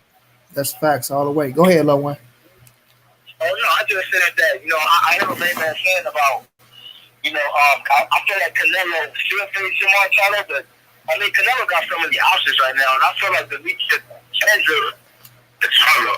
That's just my opinion. But man, I'm feeling that fight right there. Jamal Charlo versus the Eubank, yo. I don't know. I feel like I'm by myself in this one. No, main man said he said he didn't like he said they said probably, so he's saying like they probably still don't give it to him. It's not like they want to give it to him. He ain't saying he's not fucking with the fight. It's just like he's saying they probably don't give it to him how they've been carrying them for so long. And they've been doing it for so long, right? They have no evidence that. But I feel like that's some real shit, bro. Like I feel like that's real because it's like y'all disrespecting me out of all this time, right? Like Devin Haney just coming up to get to the WBC, so we can understand with him. You've been a champion before, do the same thing like my man say. Right, you've been a champion. You touched it. What? Go ahead, man. No, I was just saying they're going to do the same thing with Devin. Watch the same thing happen to Devin, Mo. I guarantee that if Lomachenko do decide to fight Devin, I'd be shocked. But other than that, the WBC going to do everything they can to protect Loma. So I'd be shocked if they gonna try to wait Devin out and see if he go up to 140. Yeah, and you know, I was just about to say, you know, he ain't got that long at 135. And look, Lomachenko already made it clear, bro. Hold on, let me KQKC say real talk and money at main man.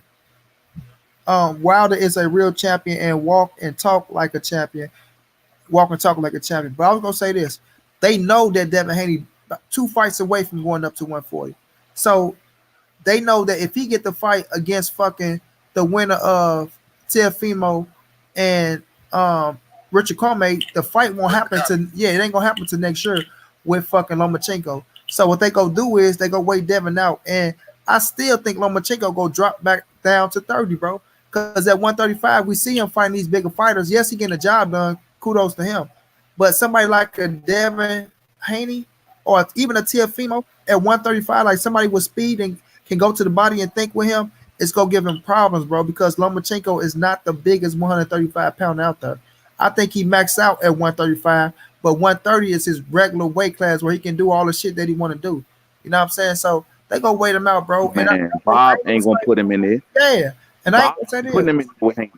Bob definitely ain't gonna put him in there with Haney right now. That's out the question. He not, bro. It's not gonna happen. You know what I mean? I don't think the fight happens. I think they go towards the Teofimo Comey winner, and then after that they sit back and see what's up with Tank, and they talking about Leo trying to come. It's gonna be some more. I think they're gonna sit back and wait. I don't think they take Devin though, man. I just think that they know how risky that is. I would love to see it though. I don't think so. They ain't going that route, bro. They ain't going that route. They ain't fucking with it. They gonna make sure they put him in there. And like I really don't see him fighting another. I ain't gonna say a black fighter too fast, but it's like you said, they're gonna take him a Mexican way, bro. That's how they gonna try to build him off a Mexican back. But go ahead, Lowan. Richard Comey wins though. He'll fight Richard Comey though. Yeah, he'll fight Richard Comey, but we know Richard Comey is from Ghana. But that's a tough fight too. That's a tough fight. Hell yeah. But but you know what? Fans can keep on doing what they doing and keep making the noise about the fact that Loma, you not truly undisputed until you fight the actual WBC champion. I mean, that's the effective way is to try to change the narrative.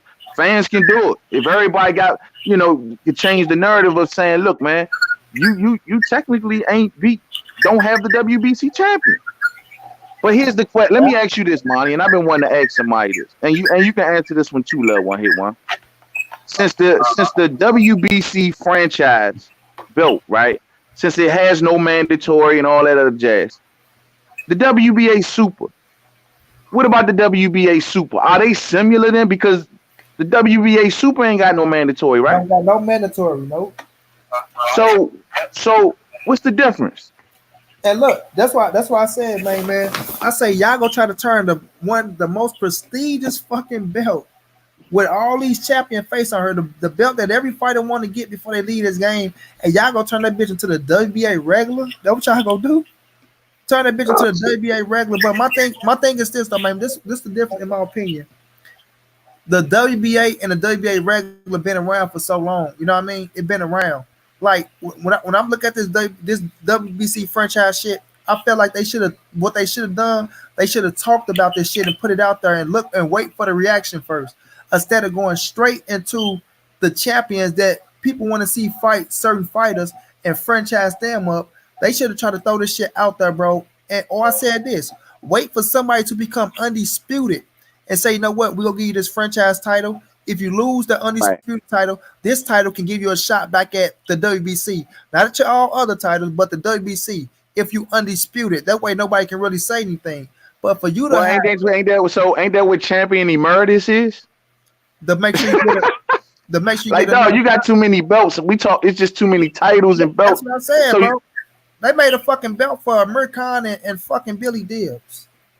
Man, they just making belts. They're gonna start making holiday belts next. The Christmas belt, the 4th of July belt, the Labor Day belt. Make me a weird the Easter belt. Yeah, it's gonna be just too many belts, man. Yeah, but this franchise belt in the WBA Super got some real similarities in it. And I'm like, truth be told, we all know the WBA is the oldest title. So they really already, when they did that WBA Super, that already trashed them. Really, what was supposed to be the most prestigious belt in boxing is the oldest. And then the WBC, now you see them doing something real similar with this franchise belt. They see the WBA over there getting them sanctioning fees from the super champion, from the regular champion. And look at the WBC. But the WBC got more belts than any goddamn body. Salute to seen and unseen boxing. Much love, bro. Shit, the WBC, they got more belts than any damn body, though. The silver, they got so many goddamn belts. I can't even blame the WBA for having 2 titles. Shit. A bunch of sanctioning fees. Right. Yeah. But and that's this franchise shit. Yeah, it's crazy, man. It's just pretty crazy. But after that, what I touch on? Hey, but I'm gonna tell you like this. Hey, can I say this? Because I was over here the other day, Monty. Remember when I was in the comment section, and we was talking about Canelo. Yeah, And yeah. I'm gonna tell you something, man. That's the reason he can't be number one, Joe. Like this dude, man, is the catchweight king. The man got a crown for being the catchweight king. You know what I'm saying, bro? Yeah. You can't give a dude who bends the rules so many ways and so many. Like I understand when people look at the names, they say, "Oh, but he beat that one, this one." But bro, when you think like, yo, you fighting these dudes at weights that other fighters like Bud ain't doing. He ain't fighting nobody. He fighting them at the full-fledged weight class. That's true. And that's why I think snatched that shit hurts. back. That's why I snatched that shit back real quick. I said it though. I had a little. I'm gonna let you go, little one. I had a little lick in my system when I was watching the fight when you knocked him out. But when I said, hold on now, I'm tripping now. Hell no, ain't Bud still number one pound for pound. You know what I mean? On the simple fact of what you just said, man. I said this. He's undisputed. He cleaned out a weight division. He went up. He beat the. I ain't gonna say it was the best of the best, but at the time, you can't do nothing but say he beat the best of the best in the division if he beat the champions. And then he went up to 140. And then the skill level of T. Bud Crawford to me is better than Canelo. I like Canelo, a hell of a fighter, but the skill level of Terrence Bud Crawford is better than Canelo, bro. And that says a lot for me. You don't think that's debatable though? I mean, listen, no, that's why. Because we seen Terrence Crawford go southpaw. Like Terrence Crawford can whoop your ass southpaw and righty the same way. My thing is, and that's why I had to catch myself. Little one. Look, I don't knock if somebody got Canelo number one pound for pound, but I just don't got it. On the simple fact of, yes, Canelo, he just beat Sergey Kovalev to become the fourth division world champion. But still, to me, I knew he was going to do that. Three division, Monty, my bad. And because a lot of people don't count the WBA regular. But look, I knew he was going to do that to Sergey Kovalev. I looked at Kovalev and I said he was the weakest link, bro. Now, by him knocking him the fuck out, like I say, I'm not going to go too far talking about the fight was fixed and all that shit. I'm giving Canelo his credit for it. But like I say, if when we look at the Crusher, this is not the same Crusher that everybody is accustomed to. And that's what I kept trying to tell people, man. Like, people, this, that, man, look. The Crusher he been through X amount of fucking court dates. He been stopped twice now. The age has been wearing on him. He been through more grueling training camps. He only had 5 weeks to get ready for this fight. I don't care what nobody say. 5 weeks to get ready, even though he was in the gym. That don't give your body time to heal up, bro. Like, you going right back into the fire. And he did it. Look, the only reason why he took on Canelo is because of the bag. If it was anybody else, he'd have never turned around in the 5-week mark and said, "Fuck that, I'm gonna fight you." It was Canelo. It was like that's a career payday. And I can like, if I don't fight again, I'm set with my family. As long as I don't fuck the money up, I'm set. You know what I'm saying? So you don't turn down that shit like you don't turn down a Manny Pacquiao fight. But I knew he was going to do that to Kovalev. This is not the best Kovalev. This is like, if this was the Kovalev that fought Andre Ward, hands down. If he stopped a motherfucker like that, I'd be like, God damn. But this the weakest link, man. Kovalev can't beat none of them champions up there. If Yardy would have prepared the right way, and if he would have started early to the body, he'll be WBO champion instead of Kovalev. You know what I'm saying? Mm-hmm. So T-Bud Crawford number one pound for pound, bro. But go ahead, little one. Oh, you know what I'm saying? What was I saying? That's what I was saying. Well, we was talking about you said, is it debatable? We was talking about pound for pound number one with Canelo and T-Bud. Oh, yeah. I mean, I can see why you could say Terrence Crawford. I just don't think it's clear, though. I can see why you're saying it. And don't get me wrong, I love Terrence Crawford's ability to switch southpaw and to the opponent. But I really do feel that's still debatable because Canelo has shown his skill against more elite fighters to me. That's my opinion. So that's why I got debatable. But that comes with advantages. Like he's shown his. If you say he's shown his skill against more elite, but look at the corners he got to cut against those elite fighters. You know, when he wasn't able to cut no corners, he like against Floyd, for example, he lost. You know what I'm saying? I mean, against Laura, catch weight. Against Cotto, catch weight. That's a good point, man. But check this out. It's not like he's knocking those guys out. He's outboxing them, though. But if it don't matter. But if they got their 100% self for whatever reason, because of the weight, is all. I mean, that makes a difference in their performance in the ring. Like, for example, with Kovalev.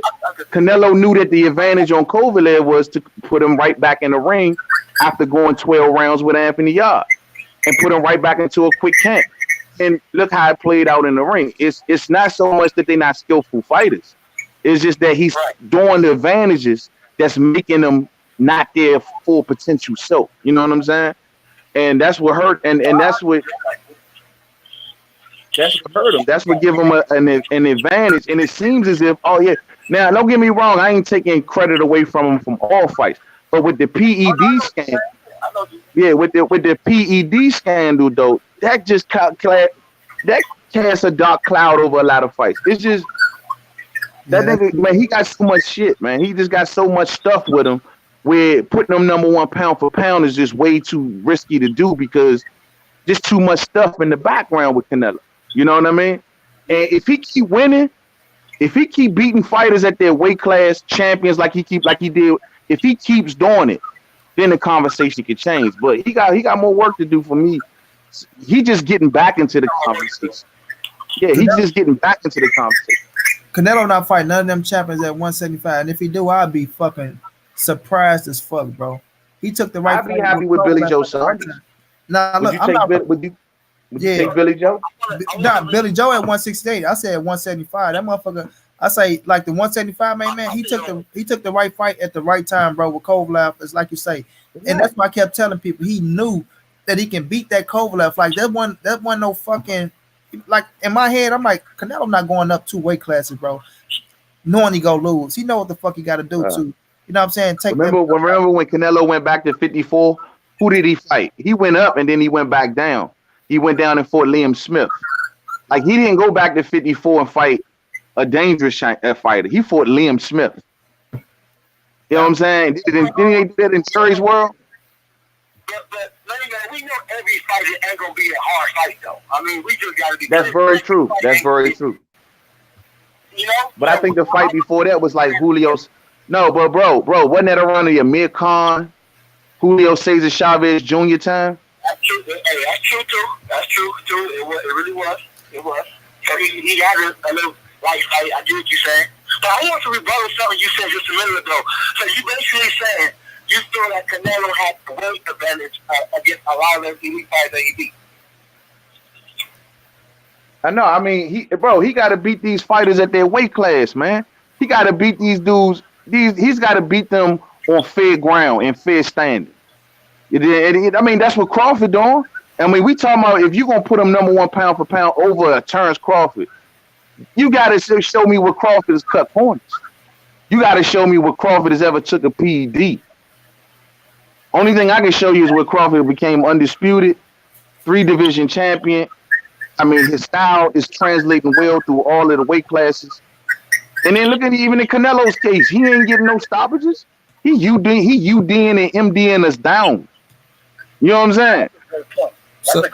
Let me say this, little one. Salute to my bro, legendary. Salute to my brother, legendary top cat in the building. Salute to Whiskey Dragonfly. Let me really feel these little comments. Whiskey Dragonfly say Canelo's know to pick the right fights, take the biggest fights for the most money against the easiest opponents. That's how the game is played. Seen Unseen Boxing, we rocking like comments and subscribes. Legendary say turn up boots on the ground. Hit the goddamn like button. It ain't hard. Facts. Hit the goddamn like button. Hit the goddamn button. What she say? What she say on Rush Hour, man? Press the goddamn button. But yeah, no, go ahead, little one. No, man, he made a good point. You know, especially, and I like how you said. I ain't gonna even lie. That PED, that put a big hit in.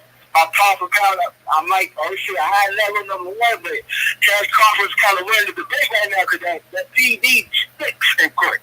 When we talk about pound for pound, that do stick. Yeah, that's true too. That's why I say, but that's why I say, like, I was fascinated with him knocking out Kovalev and shit. But when I woke my eyes up the next morning, yeah, I had to get some things straight. I say, hold on now, I got to go back on this. I gotta go back on this real quick. You know what I'm saying? Like, put it out there real quick. Don't let it linger or shit like that. Because on the simple fact of man, Terrence Bud Crawford is just a bad motherfucker, yo. He's bad, bad man. He's bad, bro. And he ain't ducking. Oh, go ahead, Lauren.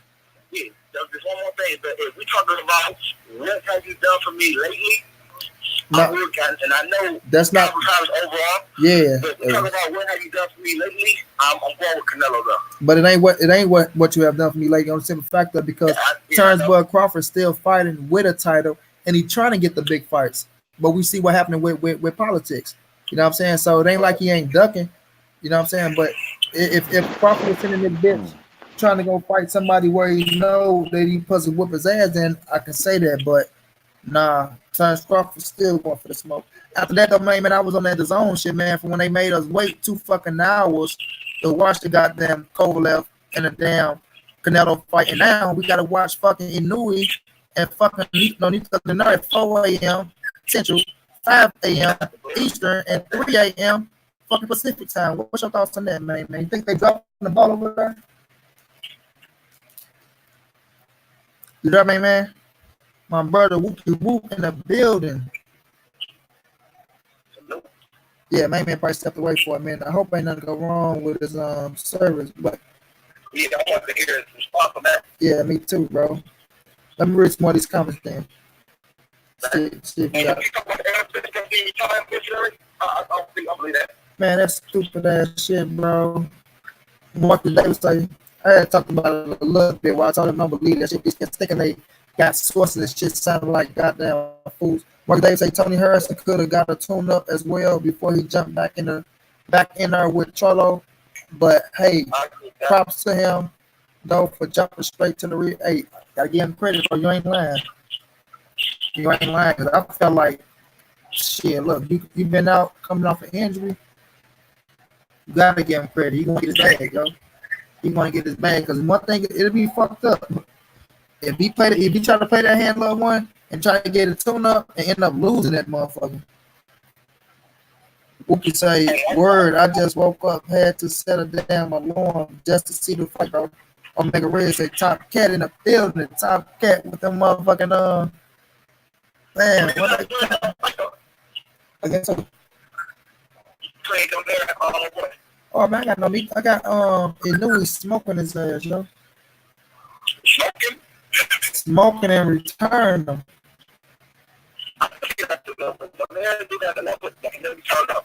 Yeah, that's a fact, but I think it gets smoked. When I say smoke, I mean smoked. Like the entire type of smoke.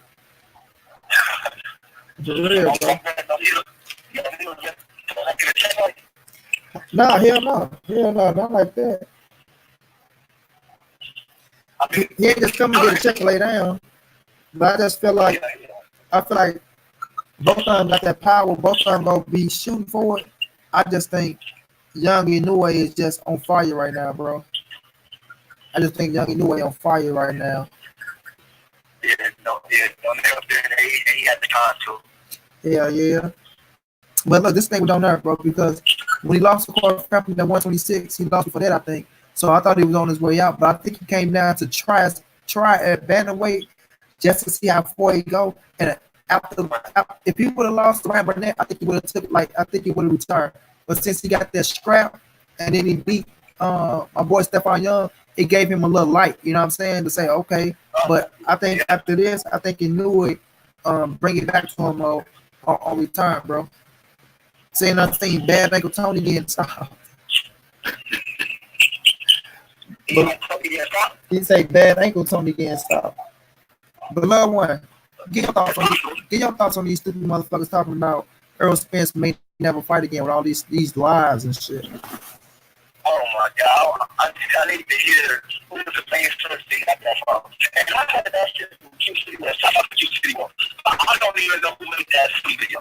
That dude, Quasino made the video first. Okay. Which is stupid shit.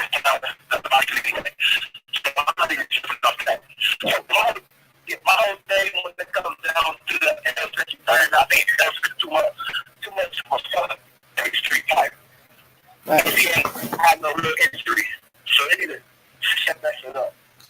All the way up, bro. Like, who be giving these cats these type of just stupid ass information anyway? Like, cats be really believing this shit. Yeah, and then like, I hate when cats get to talking like they really got sources. Like, Yeah, my sources said, I hit my source and like everybody want to be so goddamn important. You know what I'm saying? Everybody want to be so important. Oh, my sources, like they just got money where they can just connect this. Man, get the hell out of here somewhere with that shit, yo. Hey, like that's not all. We got sources around this motherfucker. That's crazy, yo. I see that kind of top like it once was, so you can reach a little bit with that shit. Yeah, man, literally, that's when they get to falling off. Yeah. They got to come up with, reaching. Yeah, reaching like a motherfucker. Reaching to grab nothing but earth, they lame, man.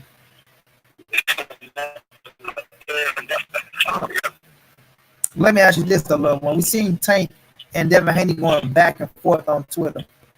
That's true. If they was to make that fight happen at 135, who do you got winning that bitch? You know, damn, but listen, yo, that's smart people. But we know, when I'm hearing Devin Haney to give little Tank that work, now we know Tank was a good kind of experience of Tank, I feel that. But I think Tank is boxed by Devin Haney, but I could also see Tank. I think it's on power. And when he throws his punches, he does punch his legs. I'm kind of cool. It's a 50-50 fight, but I hate to tell the fist because that's my prediction. So I'm going to go ahead and go with. I'll tell you what. Is the motherfucker saying? Oh, is it my shit that's tripping? No, it ain't my shit that's tripping. But go ahead, love one. It's my shit. Let's say you was muffled a little bit. Oh, no, when I say I just think it's a 50-50 fight, and I don't want to be on the fence.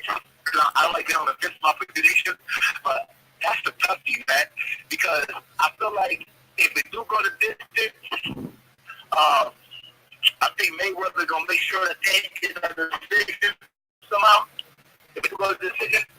So I feel like that lets me know that Devin Haney can't go in there and have a conversation. I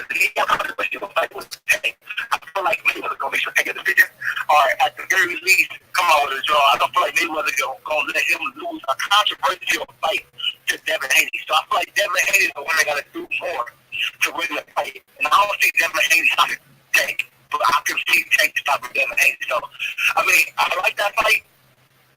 And Okay, we got Mayman back. Now we got Mayman back. You know Mayman? Yeah, I'm back, man. Back, man. My bad, man. Phone. Yeah. Yeah, I'm back with some mugs, man. My fault. My bad. Oh yeah, but Mayman, well, I was asking you, Wookie Wookie said I got Devin late decision or Tank knocking out Devin early. Mayman, I was asking you about the Dazn shit, right? Because we had to wait 2 hours to get the fucking Canelo and fucking Kovalev fight because they didn't want to put them on against fucking UFC fight. But now they got us watching the goddamn Inoue and Onito, a bantamweight unified championship fight at 4 a.m. Central, 5 a.m. Eastern, and 3 a.m. Pacific. What's your thoughts on that, man? Damn, man, still left out again. I'm up here talking like a motherfucker. You have a little technical difficulties right now. Yeah, it happens. But Wookie Wookie said I got Devin late decision. All right, man coming back. Devin late decision? No, what Devin. The fuck you He said he got Devin late decision or Tank knockout Devin early. There's no such thing as a late decision. Either a decision. You mean a split decision? Yeah, I'm back, bro. He said, okay. Yeah, my bad, man. I think it kicked me out. Yeah, what was your question, though, Monty? Hold on. Let me take this away. Make sure that he kick you out of this bitch. Okay. Money. It was I was saying the Zone had our ass waiting 2 hours to watch Canelo and Kovalev because they didn't want to go heads up with fucking UFC. And now we got to watch a bantamweight unified world title fight at 4 a.m. Central, 5 a.m. Eastern, and 3 p.m. Pacific, bro. I was wondering your thoughts about that shit. Yeah, man, that's the Zone dropping the ball right there, bro. But that's the work of John Skipper, man. You know what I'm saying? There's a reason he over there, man. He looking out for his buddies, man. Y'all don't see that? Like, think about it. I mean, They sharing fighters. I mean, Dana White relationship with Skipper, man. It's a lot going on there, man. And so it's hurting the interest of the zone because they clearly want the American boxing fan, but you putting fights on at time like what they did with Canelo Slim. That was terrible. Terrible. He supposed to be the cash cow of boxing, coming on at 1:30 in the morning on the East Coast. Nah, man, stupid. Look, man, that's why I was so man. pissed off, bro. I was streaming the fight, right? These motherfuckers had me wait two, and look, I had to go to it was the next day, but I'm streaming, I'm pissed off. I'm like, these motherfuckers got us waiting X amount of time. I'm trying to make sure Instagram don't boot my black ass. You got these. We were so deep, bro. We were so deep over there, bro. I had man, you gotta start jumping in my live streams on Insta, bro. When I tell you, bro, we having stars in that bitch, bro. We got football stars. Man, that shit be jumping right now. But we wait so fucking long, bro. I'm getting tired as fuck. And you got motherfuckers, what time the fight start? I say, listen, the fight gonna start when it start, motherfucker. I'm tired too. Yeah. But man, they dropped the ball on that, bro. And it's like you say that, bro. We trying to get they trying to get fucking American fans. But y'all talking about 4 a.m., 5 a.m., and 3 a.m. on a fucking Thursday. This is a working school day. Like, oh, y'all crazy? But y'all motherfuckers paying $19.99. We paying $19.99 for a fucking out, and y'all got a unification fight, a great unification fight. Let me say this is a good ass fight, even though I got a new way catching on Nito. This is a good, entertaining ass fight that can do some good things for boxing. But y'all telling us we gotta wake up at 4 a.m. or if not, we gotta catch the replay. That what the fuck y'all telling us? Like, come on now, man. Come on now. Yeah, man. I'm rolling with the monster, man. I'm rolling with the monster all the way. I say he retired on Nito. This is and this my thing. No, Nito lost that 126 a couple times. All right. I felt like he tried the Super Series tournament just to give it a shot and see where he go with this bitch. The Ryan Burnett situation caused him to become the champion because I still had Ryan Burnett winning, but he had the back injury, he had to forfeit the belt. He knocked out my brother, Stephon Showstopper, St. Louis on. I give him credit for that. But now you're going up against a monster. You understand what I'm saying? This is a real monster. And he should be on everybody's pound for pound list if you got a pound for pound list. Like I tell them, in New Way, bro, came up 3 weight classes, and when he was coming up, he was fighting the best people at the division. Now, at this fucking now at 118 pounds, he fought the best, and he's still fighting the best. I felt like it was gonna be him and Ryan Burnett at the end, but the situation happened how it happened. I feel like he's gonna be unified, but it's gonna be a good fight. But I got him smoking Nonito ass, bro. I do, and I like Nonito. That was my guy. I picked him against Rigo, and I just see the monster putting him out and retiring him. I just think Donaire has always been an underperformer, man. Like then it's like, to me, what I look at in this situation, Donaire going all the way back down in weight, to go into this tournament. Like, it's almost like a weight thing. You know what I mean? Like, yo, the dude was what he fought as high as, I know he went as high as super feather. Nonito, the highest he ever fought? 130. Yeah, 130. That's what I'm saying. Super feather. He went to super featherweight. So that's what I mean. Like, now he go all the way back down there. I mean, it just seems to me like he tried to, and I think he's gonna lose, man. I think he bit off a little more than he could chew with the monster, man. And I'm with you, bro. I just think that I just don't like the whole Nonito trying to shrink himself down and overpower these fighters. I see what he's doing. Yeah, he gave his career a little bit of resurrection in the second half of his career with this, but at the end of the day, man, I think the monster, man, he was built for that weight class. That's the weight class he's been dominating. Yeah, you got some on that low one. I just felt like this. I felt like he was giving because I know Rachel telling him you got to get ready and give it up, baby. You know what I'm saying? Nonito and he's a lovable man. Nonito is lovable, bro, and he got many other things he can venture off into. You know what I'm saying? He got a beautiful family now. He do his thing with boxing, and I just feel like he went down to just try to give himself that one more shot. You know what I'm saying? Just like, fuck it, baby. I'm gonna go down and I'm gonna give myself this last shot. Because the way Corey Frampton made him look, he came on in the 10th, 11th, and the 12th. But the way Corey Frampton made him look, it was like, damn, that's it. You know what I'm saying? That's it. Alec Cordier, salute. Too many times. I can't hear you, man. Yeah, No, I was just saying he been beat. He done lost to the elite too many times. Right, there you go, He bro. every time he steps to the elite level, man, he doesn't come through. Ever since freaking Dial. I mean, it started ever since then. Every time he steps up, I mean, I He don't know. lose. Yeah, that's a fact. That's a fact. You want to And touch so on he that? got to go down and wait to get an advantage. It seems like to me in order to get back into the win column. And I just don't like the way that. I mean, I know he's doing his thing in the tournament and everything like that. I remember speaking on him in the story about him recently, but it's just like I said before. I don't like the way he going down and wait just to get his name back instead of. I don't know, man. I like warriors, bro. You know what I mean? I like fighters that go and fight. Go up. Yeah, man. Or fight fighters in your class. You don't go down because I can shrink myself and make the weight and rehydrate up. It's just kind of corny to me. Because we know what you're doing. You try to outpower a motherfucker. Exactly. And that's why I say, and that's why I say the only reason I give him a pass with that, because I know this is it for him. This is just what I feel. I know this is it. And after what the monster do to him tomorrow, well, not tomorrow, in the AM, well, tomorrow it's still 11.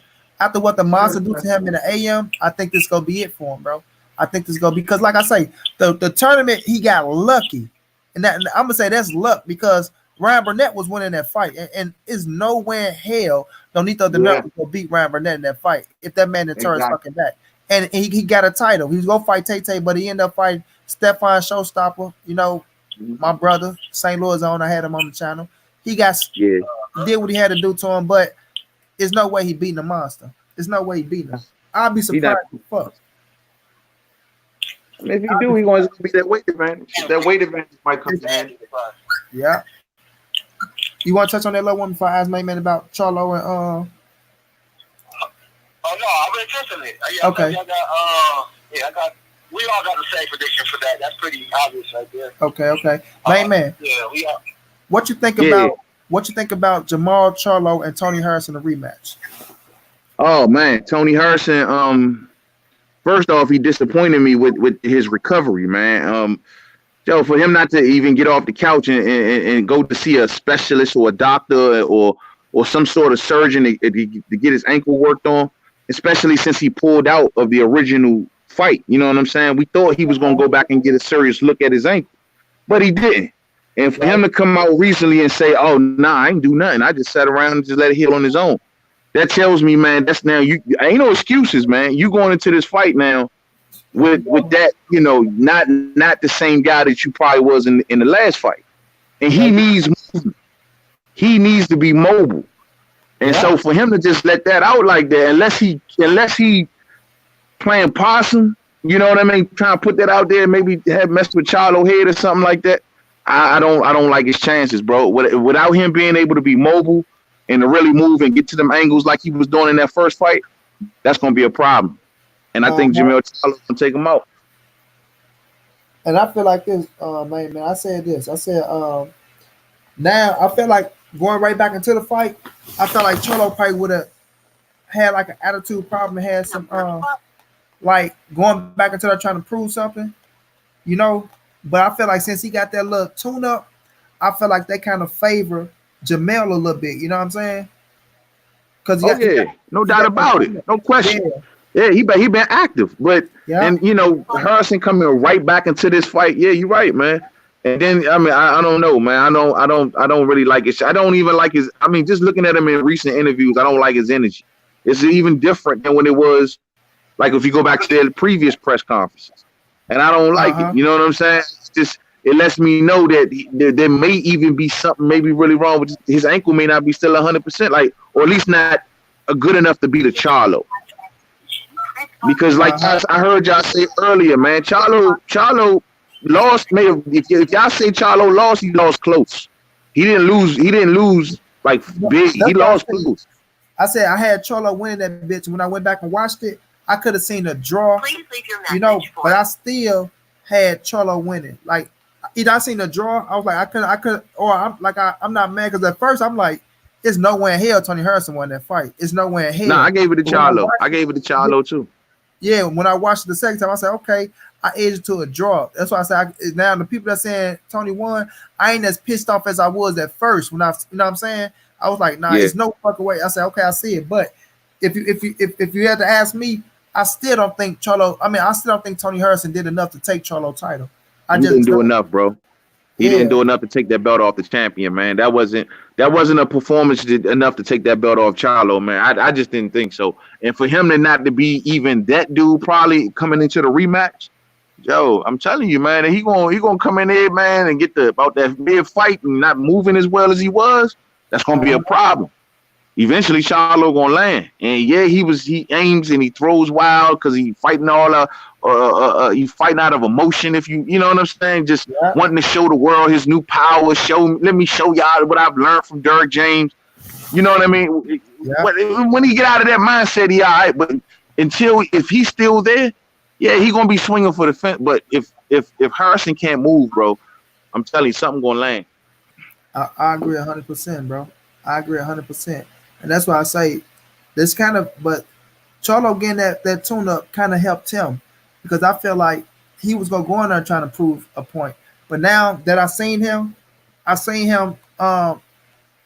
Yeah, like one. Now that I've seen him doing like commentating fights, and I'm just seeing his spirits in the better. He in a good spirit now. You know what I'm saying? So now he can just focus on going in there and just being him instead of trying to prove a point. And I think that's Oh yeah, yeah, 100%. exactly. I agree. And but I don't know, man. Don't you think it was some validity to what Charlo said now about Harrison and the injury, man? From what he was talking about, man. He heard that he faking. Oh, he postponed the fight or something like that. Right. What did he say Right. about that injury in the Said- first time around with Charlo? Yeah, saying the shit wasn't real or something like he postponed it, like you saying. Real. Yeah. Oh well. Yeah. Yeah. But- And he said he postponed the fight or whatever. Like I don't know. For him not to go get a doctor, man. For him not to say, let me at least go get it. Oh, even me. Yeah. If I sprain my ankles, I'm going to at least go see. You don't do nothing. Right, just And put a you boot on that professional shit. fighter going to biggest fight of your life. Come on, bro. I thought the cat went and got a doctor, but now saying that shit is like it's crazy, yo. It's crazy. Like, why not? You know what I'm saying? Why not? If the injury happened, like, why not? You gonna go into this fight just doing this, like, yeah. So, and then check this out too, though. It kind of fishy because look, Hey, man, got that one. let me tell you this, though, loved one. It's crazy because look. I'm saying like this. When you just said, and I'm gonna read a few of y'all comments. We just said, is he playing possum? Is he playing possum, bro? And his ass really training, trying to catch Jamel Charlo off guard? Because I'm thinking like this: you coming back off a fucking injury, and you not having a tune-up. You going right back into the fight. You going right back into the fight. We knowing, you know what I'm saying, knowing that this fight is, like you say, the biggest fight of your life right now, bro. The biggest fight of your life. So it's like, it's I man. didn't think about that. If you try to play mind games, I don't think it's gonna work because Playing possum. you know, I mean, he playing possum. I mean, bro, because he came like out blatantly on these interviews and said that, like, oh no, I ain't gonna see nobody. I've been doing. I ain't say people wanted me to go do this, but I ain't. I feel like I ain't had to go do. For him to come out and blatantly and say that, I mean, it's a chance that he could play possum with it. I mean, it's just too blatant, bro. You then ain't come really back let and nothing say, like that out. if I don't want to fight, all I gotta do is fake a fucking injury. Like when he said that shit, I say, boy, you should never say that right there. Now, that's Exactly. what he did. Yeah. Hey. I'm not gonna lie. Now y'all got thinking he might be taking an injury, yo, because it is kind of fishy that he's willing to just take this fight if he wasn't real. That make a whole lot of sense, yo. But you know what though? It might be a money thing. He might want to strike one of iron hot. I mean, look, man. Sometimes, Harrison got losses, bro. Like right now, he in a moment in time in his career where he want to maximize, and he probably see it like, look, the fastest way to the bag is an immediate Charlo fight. You know what I'm saying? What else he gonna do? He gonna try to sit around and wait for J-Rock? He ain't gonna do that. You know what I'm saying? And plus, don't Charlo got a rematch clause or something like that? So I don't know, man. You think Jamal will give him a third fight if he wins? Nope. No, hell no. Because he already felt like he won the first fight. Hell no. Yeah, exactly. Like if Jamal win and J-Rock, J-Rock got that fight coming up, Jamal gonna try to go out to J-Rock. He ain't finna get that dude no third fight. Or her. Really don't want to give him the second fight. Feel like he didn't win, but I want main man to listen to something, man. I gotta find it. Yeah, or her too, Mo. Her gonna be back in the mix too, man. Or if he don't move up, you know what I'm saying? He gonna be back in the mix too. I don't think we can put her out the mix. And you see Laura, I don't know what Laura doing, man. He kind of working his way back in, but I need to see Laura. I mean, Laura might want to get back in the mix too. It's still, I always still wanted to see that Charlo Laura fight, bro. Man, Hey, me too. Because go ahead, like one. it's fun, but I still feel like Laura. I always felt like Laura would beat Charlo. it could be though. It's just a problem let everybody Laura we're gonna get because we know Laura's up there age. Yeah, but that's why I said my theory on that. Man, I always thought Charlo can beat Jared Hurd. I always thought Jared Hurd can beat Laura, and I always thought Laura can beat Charlo because I thought Charlo give you a time to think. And if you let somebody like Laura think in the ring, he gonna make your ass look stupid. He gonna outbox the shit out your ass. I always thought Hurd had the pressure to put on Laura to beat Laura, and I always thought that Jamel had the power and the punch to hurt the Jared Hurd because he just walked right in. And I thought that would be his downfall. And I wish we could have got those fights like we got. I got 1 out of 2. Yeah. Nah, I think Charlo accuracy would have been a problem, bro. For Like all that swinging for the fences, even though it would have been Hurd, man, he'd have been trying to show off, and if he'd have tied out with Hurd, constant pressure. I'm sorry, man. He's not an accurate punch. Like he's not as accurate as he used to be. I'll say for sure. So all of that swinging, and Hurd gets tired, and Hurd weathers his storm. Charlo out of it. He's too mentally weak. He's going to want to show off.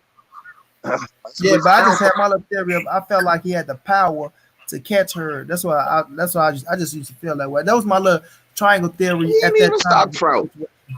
Huh? He didn't even stop Trout. Yeah, he didn't stop Trout. But we know No, he didn't her stop the Trout. bang though. We know her love the bang. And if you get Charlo a chance to land on your jawbone, he gonna hurt you. But he dropped Trout though. We gotta give him but he dropped him. He ain't stopping, but he dropped him. Yeah. Yeah, we know what Hurd did to him though. I don't take nothing from him. We know what Hurd did to him. Hey, I know Hurd a bad motherfucker, bro. I know he a bad motherfucker. I still give him credit. I still think he can come back. I think he can still come back and beat J Rock. Me myself, that's just me. You know what I'm saying? But I agree. Hurd probably want to go to 160. But I want Main Man to hurt something real fast because this is crazy right here. Let me know if you can hear it, Main Man. Hold on. Love one. I'm gonna have to hang up and call you right back. Go ahead. All right.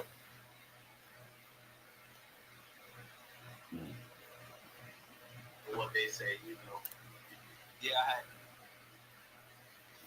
All right, listen to this, big bro. Because I know yeah, you're the only one that can. Like, okay, but it didn't matter anyway because Black came out with some hard shit. I was just like, all right, cool.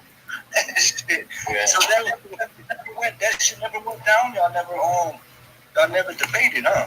Man, that dude don't want to debate, bro. Dudes like him won't stand next to him. They won't stand next to him. Views, man. They won't stand a whole bunch of yuppies and groupies that's going to agree with everything they say. They don't want no real opposition. It's a bunch of Tank Davises, you know what I'm saying? They just want to talk. They don't really want to do that. They just want to talk. But for real, he tripping though because he talking about debating on Main Man shit. Main Man shit not really gonna agree with him like that either. Nah, but Main Man keep it one. He was, a lot of the narratives and stuff they push. Man, he opposite of that. Listen to Man talk about Tank Davis. He call him Stank Davis. So Man ain't gonna, he's not on that bullshit. Right, nigga trying to make demands and shit like nigga respect me. Man, get the fuck out of here, man. Come on, man. Who the fuck you think you talking to like that, man? I got respect for Man. I like the dude. He all right. You know what I mean? Yeah, that's my man. Yo, My D, nigga. if you need that, like if you said that you was Now, talking about that. my whole thing is this, man. I'm trying to get these cats to come debate on the Main Man platform. Why? Because Main Man platform is a fucking neutral platform. Yeah, But now they want to say, look, they just saying though, like I'm saying I want to come to bet on your platform because I think you finna just ride with me. Oh, man, that's why I picked Main Man fucking platform because I already know what it is. Brody is not finna ride with nobody. He gonna let this shit be what it is. The bottom line is the reason I really would like to have it is also is because I mean, like I say, man, I'm down. I was down with both of y'all. You know what I'm saying? And both sides. Thanks, And bro. I'm not. Not only will I, you know what I'm saying, ask like interject on a fair manner, but I'll ask the audience that's gonna be there. Look, we're gonna be fair. Let them do their thing. No soup, like look, and I'm even down for no super chats, and no monetization. I don't Nah, need that. You know what I'm saying? So if they want to do it that way, that's if fine too.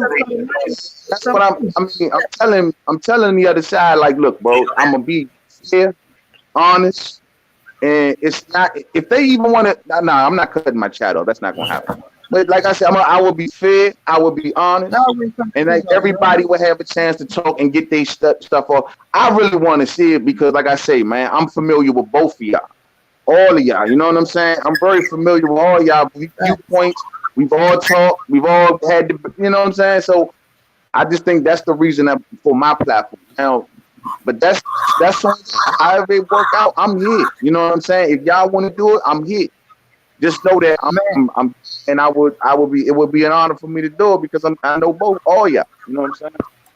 and that's why I pick your platform, bro. That's why I'm telling them, bro. Like, let's go on main, man. Like, I already know what it is.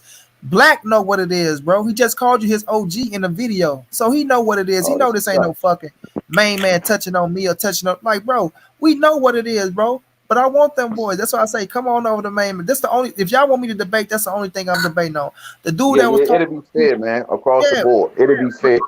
You know what I'm the saying? dude that was just talking, man, the dude D Jeffs, I don't know the dude from the Can of Paint. I just seen the dude talking about me on the show, on a dude show. And then when I say something about him, now I'm talking about him, this, that. But bro, you rocking with this cat, you in this tab, you say you UGC, but y'all talking about it's a fucking neutral platform. I don't know you, man. There's nothing neutral about that.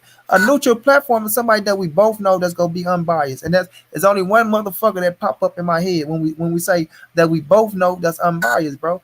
So if y'all want to debate, bro, I want the debate bad as fuck. I want Corey, I want Black Horse, I want both of them, but it's only happening on Made Man channel, bro. That's it. You know what, Domo? And I'm gonna be 100 with you.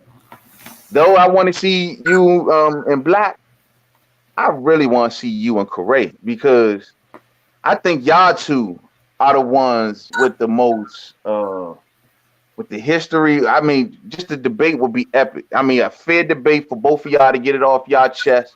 No yelling and screaming over each other. Everybody gonna hear y'all and y'all hear each other. You know what I'm saying? And I think that'll be the one that I would really, because y'all, you know, because man, bro, when y'all two, I told y'all two chemistry, man, used to be like A1, bro.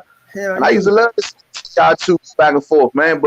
And that's why think y'all, that's the main one that I want to see y'all two work it out on here on YouTube or get it off your chest and debate the issues. That will be epic to me. Hell yeah. You know, but you want to take them all one-on-one. You want to take them each and every one-on-one. Man, look, red corner, blue corner. You know what I'm saying? Simple as that. But let everybody know that you reached out to Black Horse and told the boy we can make it happen on your channel, right, man? Yeah. I hit up Black. Like, yo, man, told him what it was. It's everything I just said. I just told him no monetization, no super chats. Right. Come on over. You know, I'm familiar with all y'all. I'm familiar with the both of y'all. You will have a fair platform because both of y'all are supporters of my channel. You know what I'm saying? So it's only right for me to be fair to both of y'all. So that's just how I see things. And that's what I basically proposed to him. And he was just like, you know, he would prefer to do it on another platform. And you know, and they just pretty much left it at that. Yeah. And that's, I'm like this. Well, look, I'm here, like I'm telling you, telling everybody. If y'all want to do it, hit me up. I'm here. I will be down to put that on ASAP. Facts, man. You know Facts. You know that one? I mean, Black knows. He knows. They all know, and it's up to them. And it's up to y'all. You know how y'all work it out. I'm just here, bro. Just let me know. But that's the platform, though, bro. Like, because don't nobody know dude, man. Nobody knows him, bro. Nobody knows him. It's like with Main Man, everybody knows the Main Man first, bro. I'm talking about not just from me and him. I'm talking about from the LDBC to every motherfucker that, you know, even Sean New come up in that bitch. It's fur. You know what I'm saying? So it's like it's where everybody can come. What if the chat going crazy against each other or not? But it's like main man ain't showing no favoritism towards nobody, bro. all. We know this. At all. I support all boxing fans in a movement. All that. LDBC salute. You know what I'm saying? Salute out to them boys. You know what I'm saying? Or the Man, Alphabet all y'all, boys, me and Alphabet Black boys. Fight fan go at it all the time. Yeah. It's nothing but love with me and these boxing fans, man. And that's what I try to tell everybody when you come to my platform. Though you might have it out in the chat, with me, it's fair and it's neutral ground. It's all love, because I'm a one day you're gonna love me and the next day you're gonna hate me. You know what I'm saying? Bro, That's just how it is. Hey, You know what I mean? what Ronnie Boy Fresh say? A, B, C, D, E, F, G versus Element of P. Oh yeah, the alphabet type. Hey, it's a lot of alphabet group. The elemental P boys. That shit was Hey, so funny, bro. I was on the floor when I say that, man. I say he ain't never lied though. But Hey no, man, it's a lot of groups out here, man. I can't keep up with them. You know what I mean? I'm the one that called these boys out, but I called them out to come on your platform quick. Like I did say, like I appreciate that too, Monty. I want to say that to you, bro. I appreciate you for you to think of me and that fat man. I really appreciate that, man. And that's why I say, bro, it'd be a pleasure to see how y'all on to do that, man. Yeah. You did.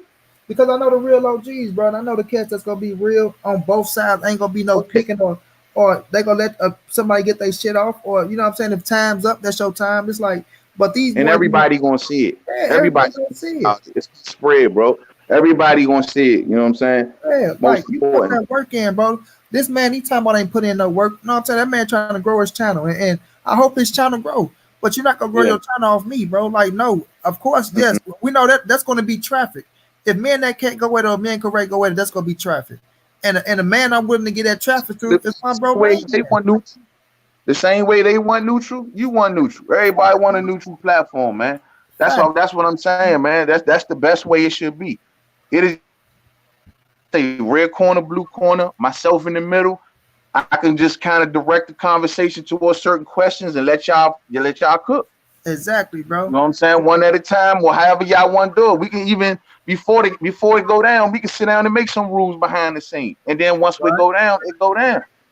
Right, bro. Y'all need to do this, man. Y'all all need to do this, though, because I'm gonna be honest with you, man. Like all the videos y'all be doing towards each other, man. It's like, oh man, let's get the boxing. But we missing a lot of good boxing talk because of that. You know what I'm saying? That's why I want y'all to do it. I just want y'all to do it and get it off y'all chest, man, and let it be known what it really is and what it's gonna be. Right, bro. What it's gonna be going forward. And that's what I said. Fuck the going back and forth. Let's have the debate. You know, I can take on both of these cats at one day if I really, but we gonna do it. We gonna do it back to back. And if they little kids feel like they want it in because I done whooped on the mom and the daddy, then we can go down like that too. You know what I'm saying? But I just know it's not like I just know what it's gonna be, bro. And that's why I pick your platform. But it's not like they keep gonna be no ambush and none of that shit, man. And like none of that stuff, bro. Fair square. You know what I'm saying? People that come to my platform come to both of y'all platform. You know what I'm saying? Like, I have a mixed bag of subscribers, so they all come to y'all spots too. See the same names everywhere we go. Exactly. I see people. My G man, I forgot where it was at. He just told me, man, main man told me come check you out. I'm happy he did. I'm like, man, much love, bro, much love. You know what I'm saying? So all day, it's like all day.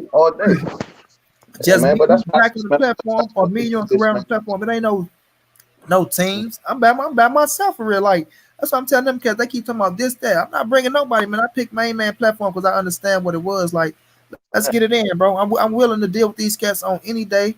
You know what I'm saying? Right. Like I say, main man hit you up, Black. You chose D Jefferson for whatever reason.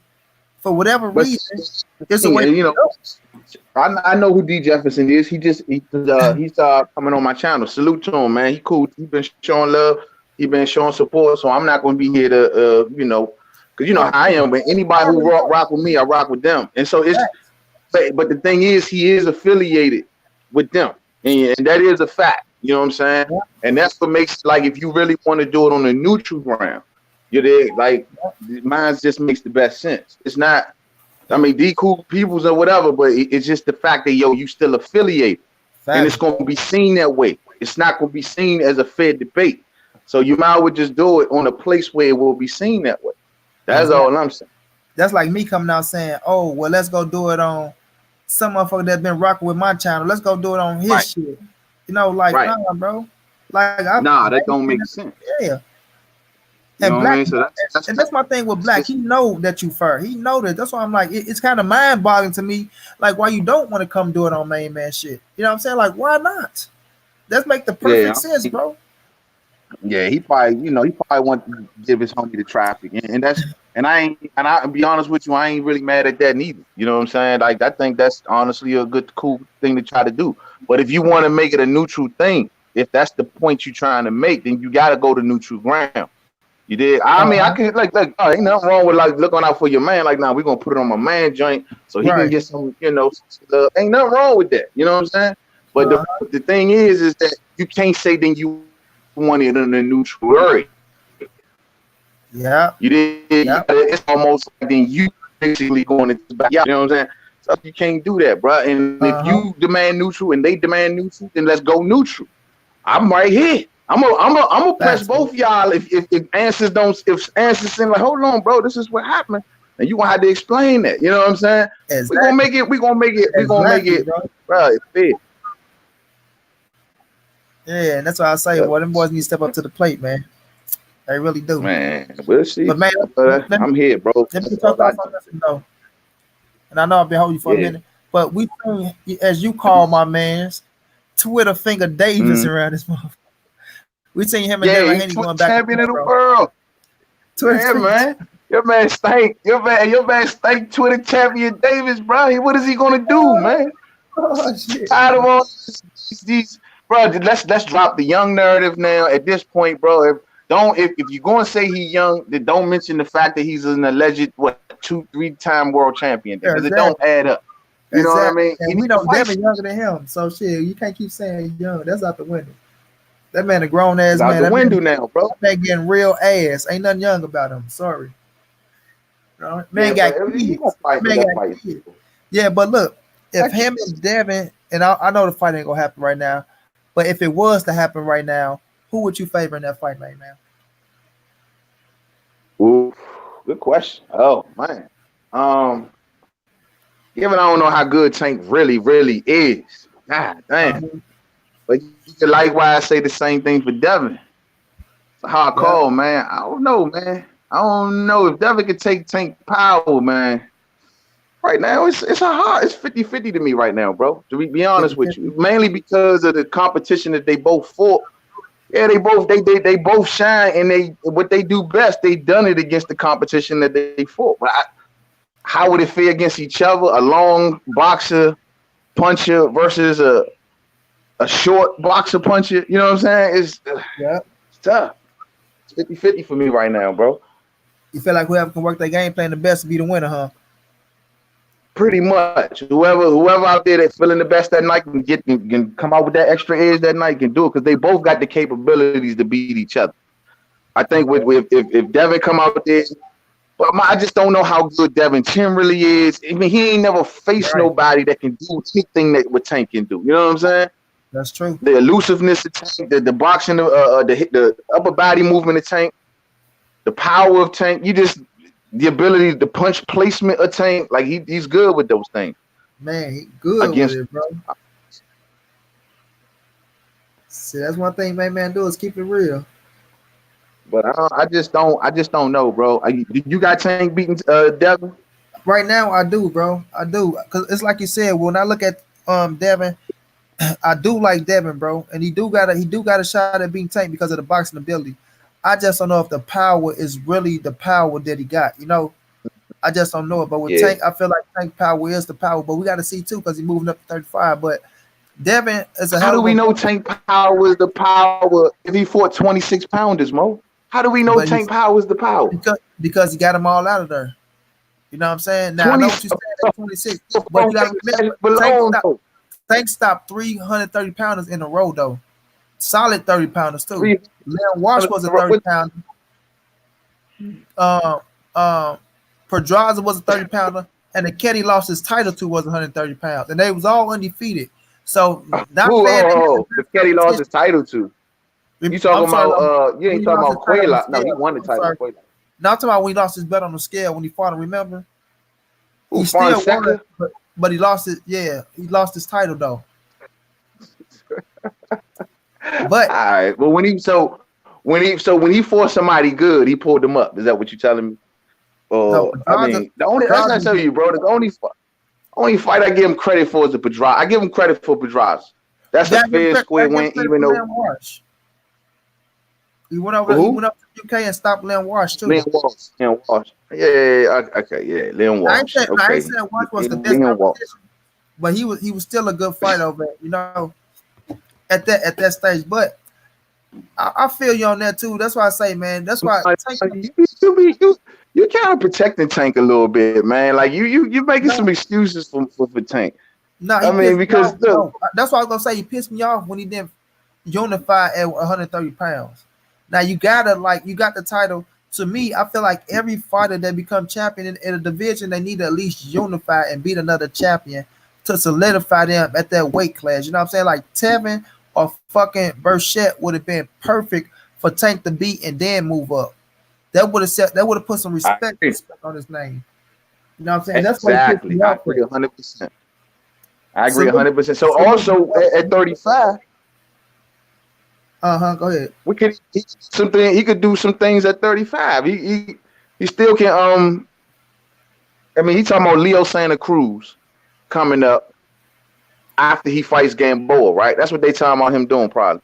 Leo Santa Cruz. I mean, you still got other fighters right there at 35 that he can mix it up with and still get something. Leo Santa Cruz is another fighter that's coming up in weight that he got to pull up. Yeah, see, I tripped because I thought you should have fought Leo at 130, but you at 135 now. So if now you want to fight Leo. Right, you pull Leo up to 35, then I am going to have a problem with that. I am. Like at 130, I felt like Leo was coming up, and I felt like sometimes you got to come up and wait. So that was good. Even with a fucking Abner Morez at 130, it still would have said some. It would have been recognition. If you could have stopped out, there would have been some recognition from that. But he do got to, like, even after the last fight, I was saying this. It's time to fight a name, bro. It's time to fight a name. Man. Now, Gamboa at 135, I can say it's fair because it's your first fight at 135. But if you go in here and you knock Gamboa out in the first 5 rounds, you're gonna have to fight a name. I'm gonna keep that same energy. I'm gonna keep it because now after that fight at in Baltimore when he knocked out my boys, I say fuck that. After that, now Tank, it's time to fight a fucking champion or it's time to fight a name. You gotta fight a name. And I'm gonna keep that same energy. I ain't gonna switch up. It's that time. It's that time. I thought Mayweather dropped the fucking ball because you could have put Tevin Former, even if you would have let him go over to the fucking Dazn. You know what I'm saying? You gotta give him that fight before he come up, bro. That would have solidified every fucking thing. It would have solidified it. You know what I'm saying?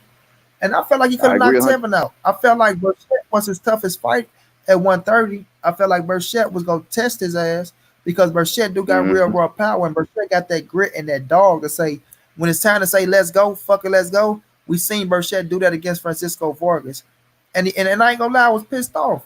I'm like, come on, bro. I think Tank can beat Loma. And I do think Tank can beat Loma.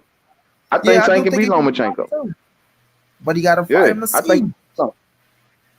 Got to fucking fight him to see, bro. Yeah, man. I think he's strong enough to. I think he's strong enough, especially at the time where he'll fight him. He'll fight probably Loma a few years from now when Loma's slowing down or something like. Man, he'll beat Loma. But if he fights Loma anytime after the next year, no, he'll beat Loma. I'm telling you, Loma will be slowing down. Man, Tank will beat him down. But now, I mean, I'm with you. I still think Tank had the style because the style to beat Loma is that pressure style. You got to pressure his ass, and you can frustrate Loma a little bit because I've seen him get frustrated a little bit in the Sosa fight, arguing with his pops a little bit. I'm like, that's the style to beat Loma ass right there. You got to pressure that motherfucker, not let him think in the ring. And Tank got the power to go downstairs and come upstairs too, but you got to fight that motherfucker. You got to fight him. All right, man. All day. And I think I know your man. Yeah, I just want your thoughts on one more, man. I'm gonna get up out of it because I've been going for 3. And I probably already know though. I don't know if I asked you about Deontay Wilder and Luis King Kong Ortiz. And just I want people to put some respect on Wilder's name, bro, because these cats be shitting on him. The fight Luis Ortiz, then fight Tyson Fury, then fight Luis Ortiz and fight Tyson Fury again. Is no fighter that's doing that. Come on, Joe. My man, come on. Nobody can't say nothing about my man Bomb Squad. Nobody can't say nothing because I'm gonna tell you, he taking the biggest risk of all the heavyweight fighters. Luis Ortiz has been, like I told people, he been ducked for a reason, man. Yeah. He been ducked for a reason. You know what I'm saying? This dude is going back into a fight where he damn near was stopped, Fact. bro, and just like taking it with ease. And some even believe that Heyman even probably had a hand in pulling him out of the Anthony Joshua fight to put him back into the Wilder fight. So for them to go and even seek out Luis Ortiz like that, if that's has any truth to it, if for him to go and seek out Luis Ortiz, that's still even big because Luis Ortiz almost beat Wilder. Facts. Oh, it's almost like you facing your demons. You know what I'm saying? He going back and just like, nah, I'm facing it, and I'm going to defeat that. Make sure. I mean, he defeated it the first time, but this time he gonna make it he gonna make it known that nah, we gonna create a little bit more separation with this. There you go. But I gotta do nothing but applaud that, man. And for anybody who can go against that, the only questions I can ask is why nobody else for them. You know what I'm saying? And don't give me no D and White talk. Don't give me no AJ talk. Why ain't nobody else? Well, in the AJ thing, well, nah, I take that back. Everybody gonna say, look, AJ was trying to fight him. Yeah, but my thing, but no, this the point with that though, man. If you was really trying to fight him, why not make him an opponent in the first place? Why do we gotta wait for Jarrell Miller to put out? Then you make him the opponent. Don't get me wrong, I know Jarrell Miller was the name, but why not offer him that money in the first place and say, you know what, our debut in America will be Luis King Kong Ortiz. He was a free man. He was a free man. But that was DAZN, Mo. That was more DAZN pushing Joshua into the United States to fight an American. They wasn't gonna have Joshua splash into the United States and fight a Cuban. The thing is, when the fans they started hearing the American fans and what we were saying, all the fans at that time was saying, "Fight Luis Ortiz, fight Luis Ortiz." So yeah, as what happened with Jarrell the Mutant Miller, what happened with him, and he got pushed out the way, and then Luis Ortiz was. They heard the American fans and what they were saying. So DAZN, hey, they was good with that. That's true. That was that about. But Jarrell Miller, I mean, he was a walking, talking promo machine. You know what I'm saying? He gonna hype the fight. He gonna have people. Look what he did. He pushed the shit out of Joshua. Remember, he always pushed that man into like the fifth row. Almost broke his damn ankle, right? Yeah, man. Jarrell was gonna hype that fight. Even though I had him losing, I still thought that he would have still hyped the fight. He would have brought a lot of interest, especially in New York. He did. So that's why he did it. Yeah, real shit. Yeah, you know what I mean? And that's why I say, man. But at the end of the day, Luis Ortiz, man, still a dangerous fighter. Dillian White wanted no smoke. Everybody know that. You know what I'm saying? I mean, he wanted no smoke on many different fronts, from many different weight offers. He ain't wanted nothing to do with it. You know what I'm saying? And now you heard about him losing the mandatory to Tyson Fury. Yeah. I heard like a 2-year thing with his ass or some shit like that they were saying. Hey, it is what it is, man. I ain't got no remorse for White. So it is what it is with me. I hope they ban him longer. Yeah. What's come to the dark will come to the light. What's done. Bro, what he did to Oscar Rivas is come on, man. What he did to Oscar Rivas is unexplainable, bro. You can't go. You killed that man or something, man. Come on, Joe. Yeah. You're not doing that. But money, man. But I'm gonna get on up out of here, bro, man. It's getting late on the East Coast, man. It's going on like 1 a.m, man. So I'm standing up, man, and watch this damn fight. I'm gonna be so tired at school tomorrow, bro. But if I fall asleep now, I'm not gonna catch it. So I'm up, bro. I gotta watch this damn fight. For sure. Yeah, man. Come on over tomorrow, man. I'll be live tomorrow night myself, man. I know, man. I missed the place, so I'll definitely be on tomorrow night, man. We got a lot of good topics lined up. I want to talk about my man Heron and Roach. Lamar Roach and Jamel Heron fight coming up, man. I'm really looking forward to that one right there. Hold on to that. I got some stuff to say about that too. I'll be over there, bro. Oh, for sure. Yeah, we got to talk about that one for sure, man. So let's not let that one fall under the radar. That's a world championship fight. 2 young, hungry fighters, bro. Backstories solid, man. Skills solid, man. It's a hell of a fight. That's all I'm gonna say. So come on through, man. That's a fact. Much love, man. Appreciate you. Salute to everybody in the chat, man. I see a lot of fam in the chat. Salute to all the fam in the chat. You know what I'm saying? All day, man. It's always a pleasure to come rock with the homie Monty, man. Man, you already know, big bro. It's always an honor to have you over, man. Much love. You know, when we kick it up, man, you know it's real talk. Real talk. Man, he's my motherfucking man, bro. Come on over anytime. Bro, like I said, I'm going to get this here. And, yeah, man, at that point, man, anytime you need a link you want to get on, this going to be all love, bro. You know, and hopefully, though, we can bring that battle through. You dig what I mean? Yeah, That's man. what I'm on. We gonna get it there though. We gonna get it there. Man. Hey, tell them hit me up. If y'all down, I'm here. Hit me up. You know what I'm saying? Any of them, hit me up, and we can make it happen in a fair manner on a neutral platform, and y'all can have it out and let everybody see, let it spread, and show everybody how you do it. You know what I'm saying? How you put it all out there on the line and see who this has been this whole time the real deal. You know what I'm saying? So let's Facts on see. facts. You hear me? Facts on facts. But look, thank you for coming through, big bro. I will be over there tomorrow. And I know everybody in here probably already saw the main man, but if you're not, go subscribe to main man. He the real deal. My brother always showing me love, and it's always gonna be vice versa, man. But All until day. then, man, y'all know what it is. This your boy Monty. That's the NSBC movement. Ain't nobody safe in these streets. Nobody, not me, not you, not main man, not nobody. So if they say some bullshit, we on your ass. If I say some bullshit, get on my ass. I can't say nothing about it, man. But until then, I appreciate all y'all for coming through, man. It's all love. We will be back with another one. Peace out.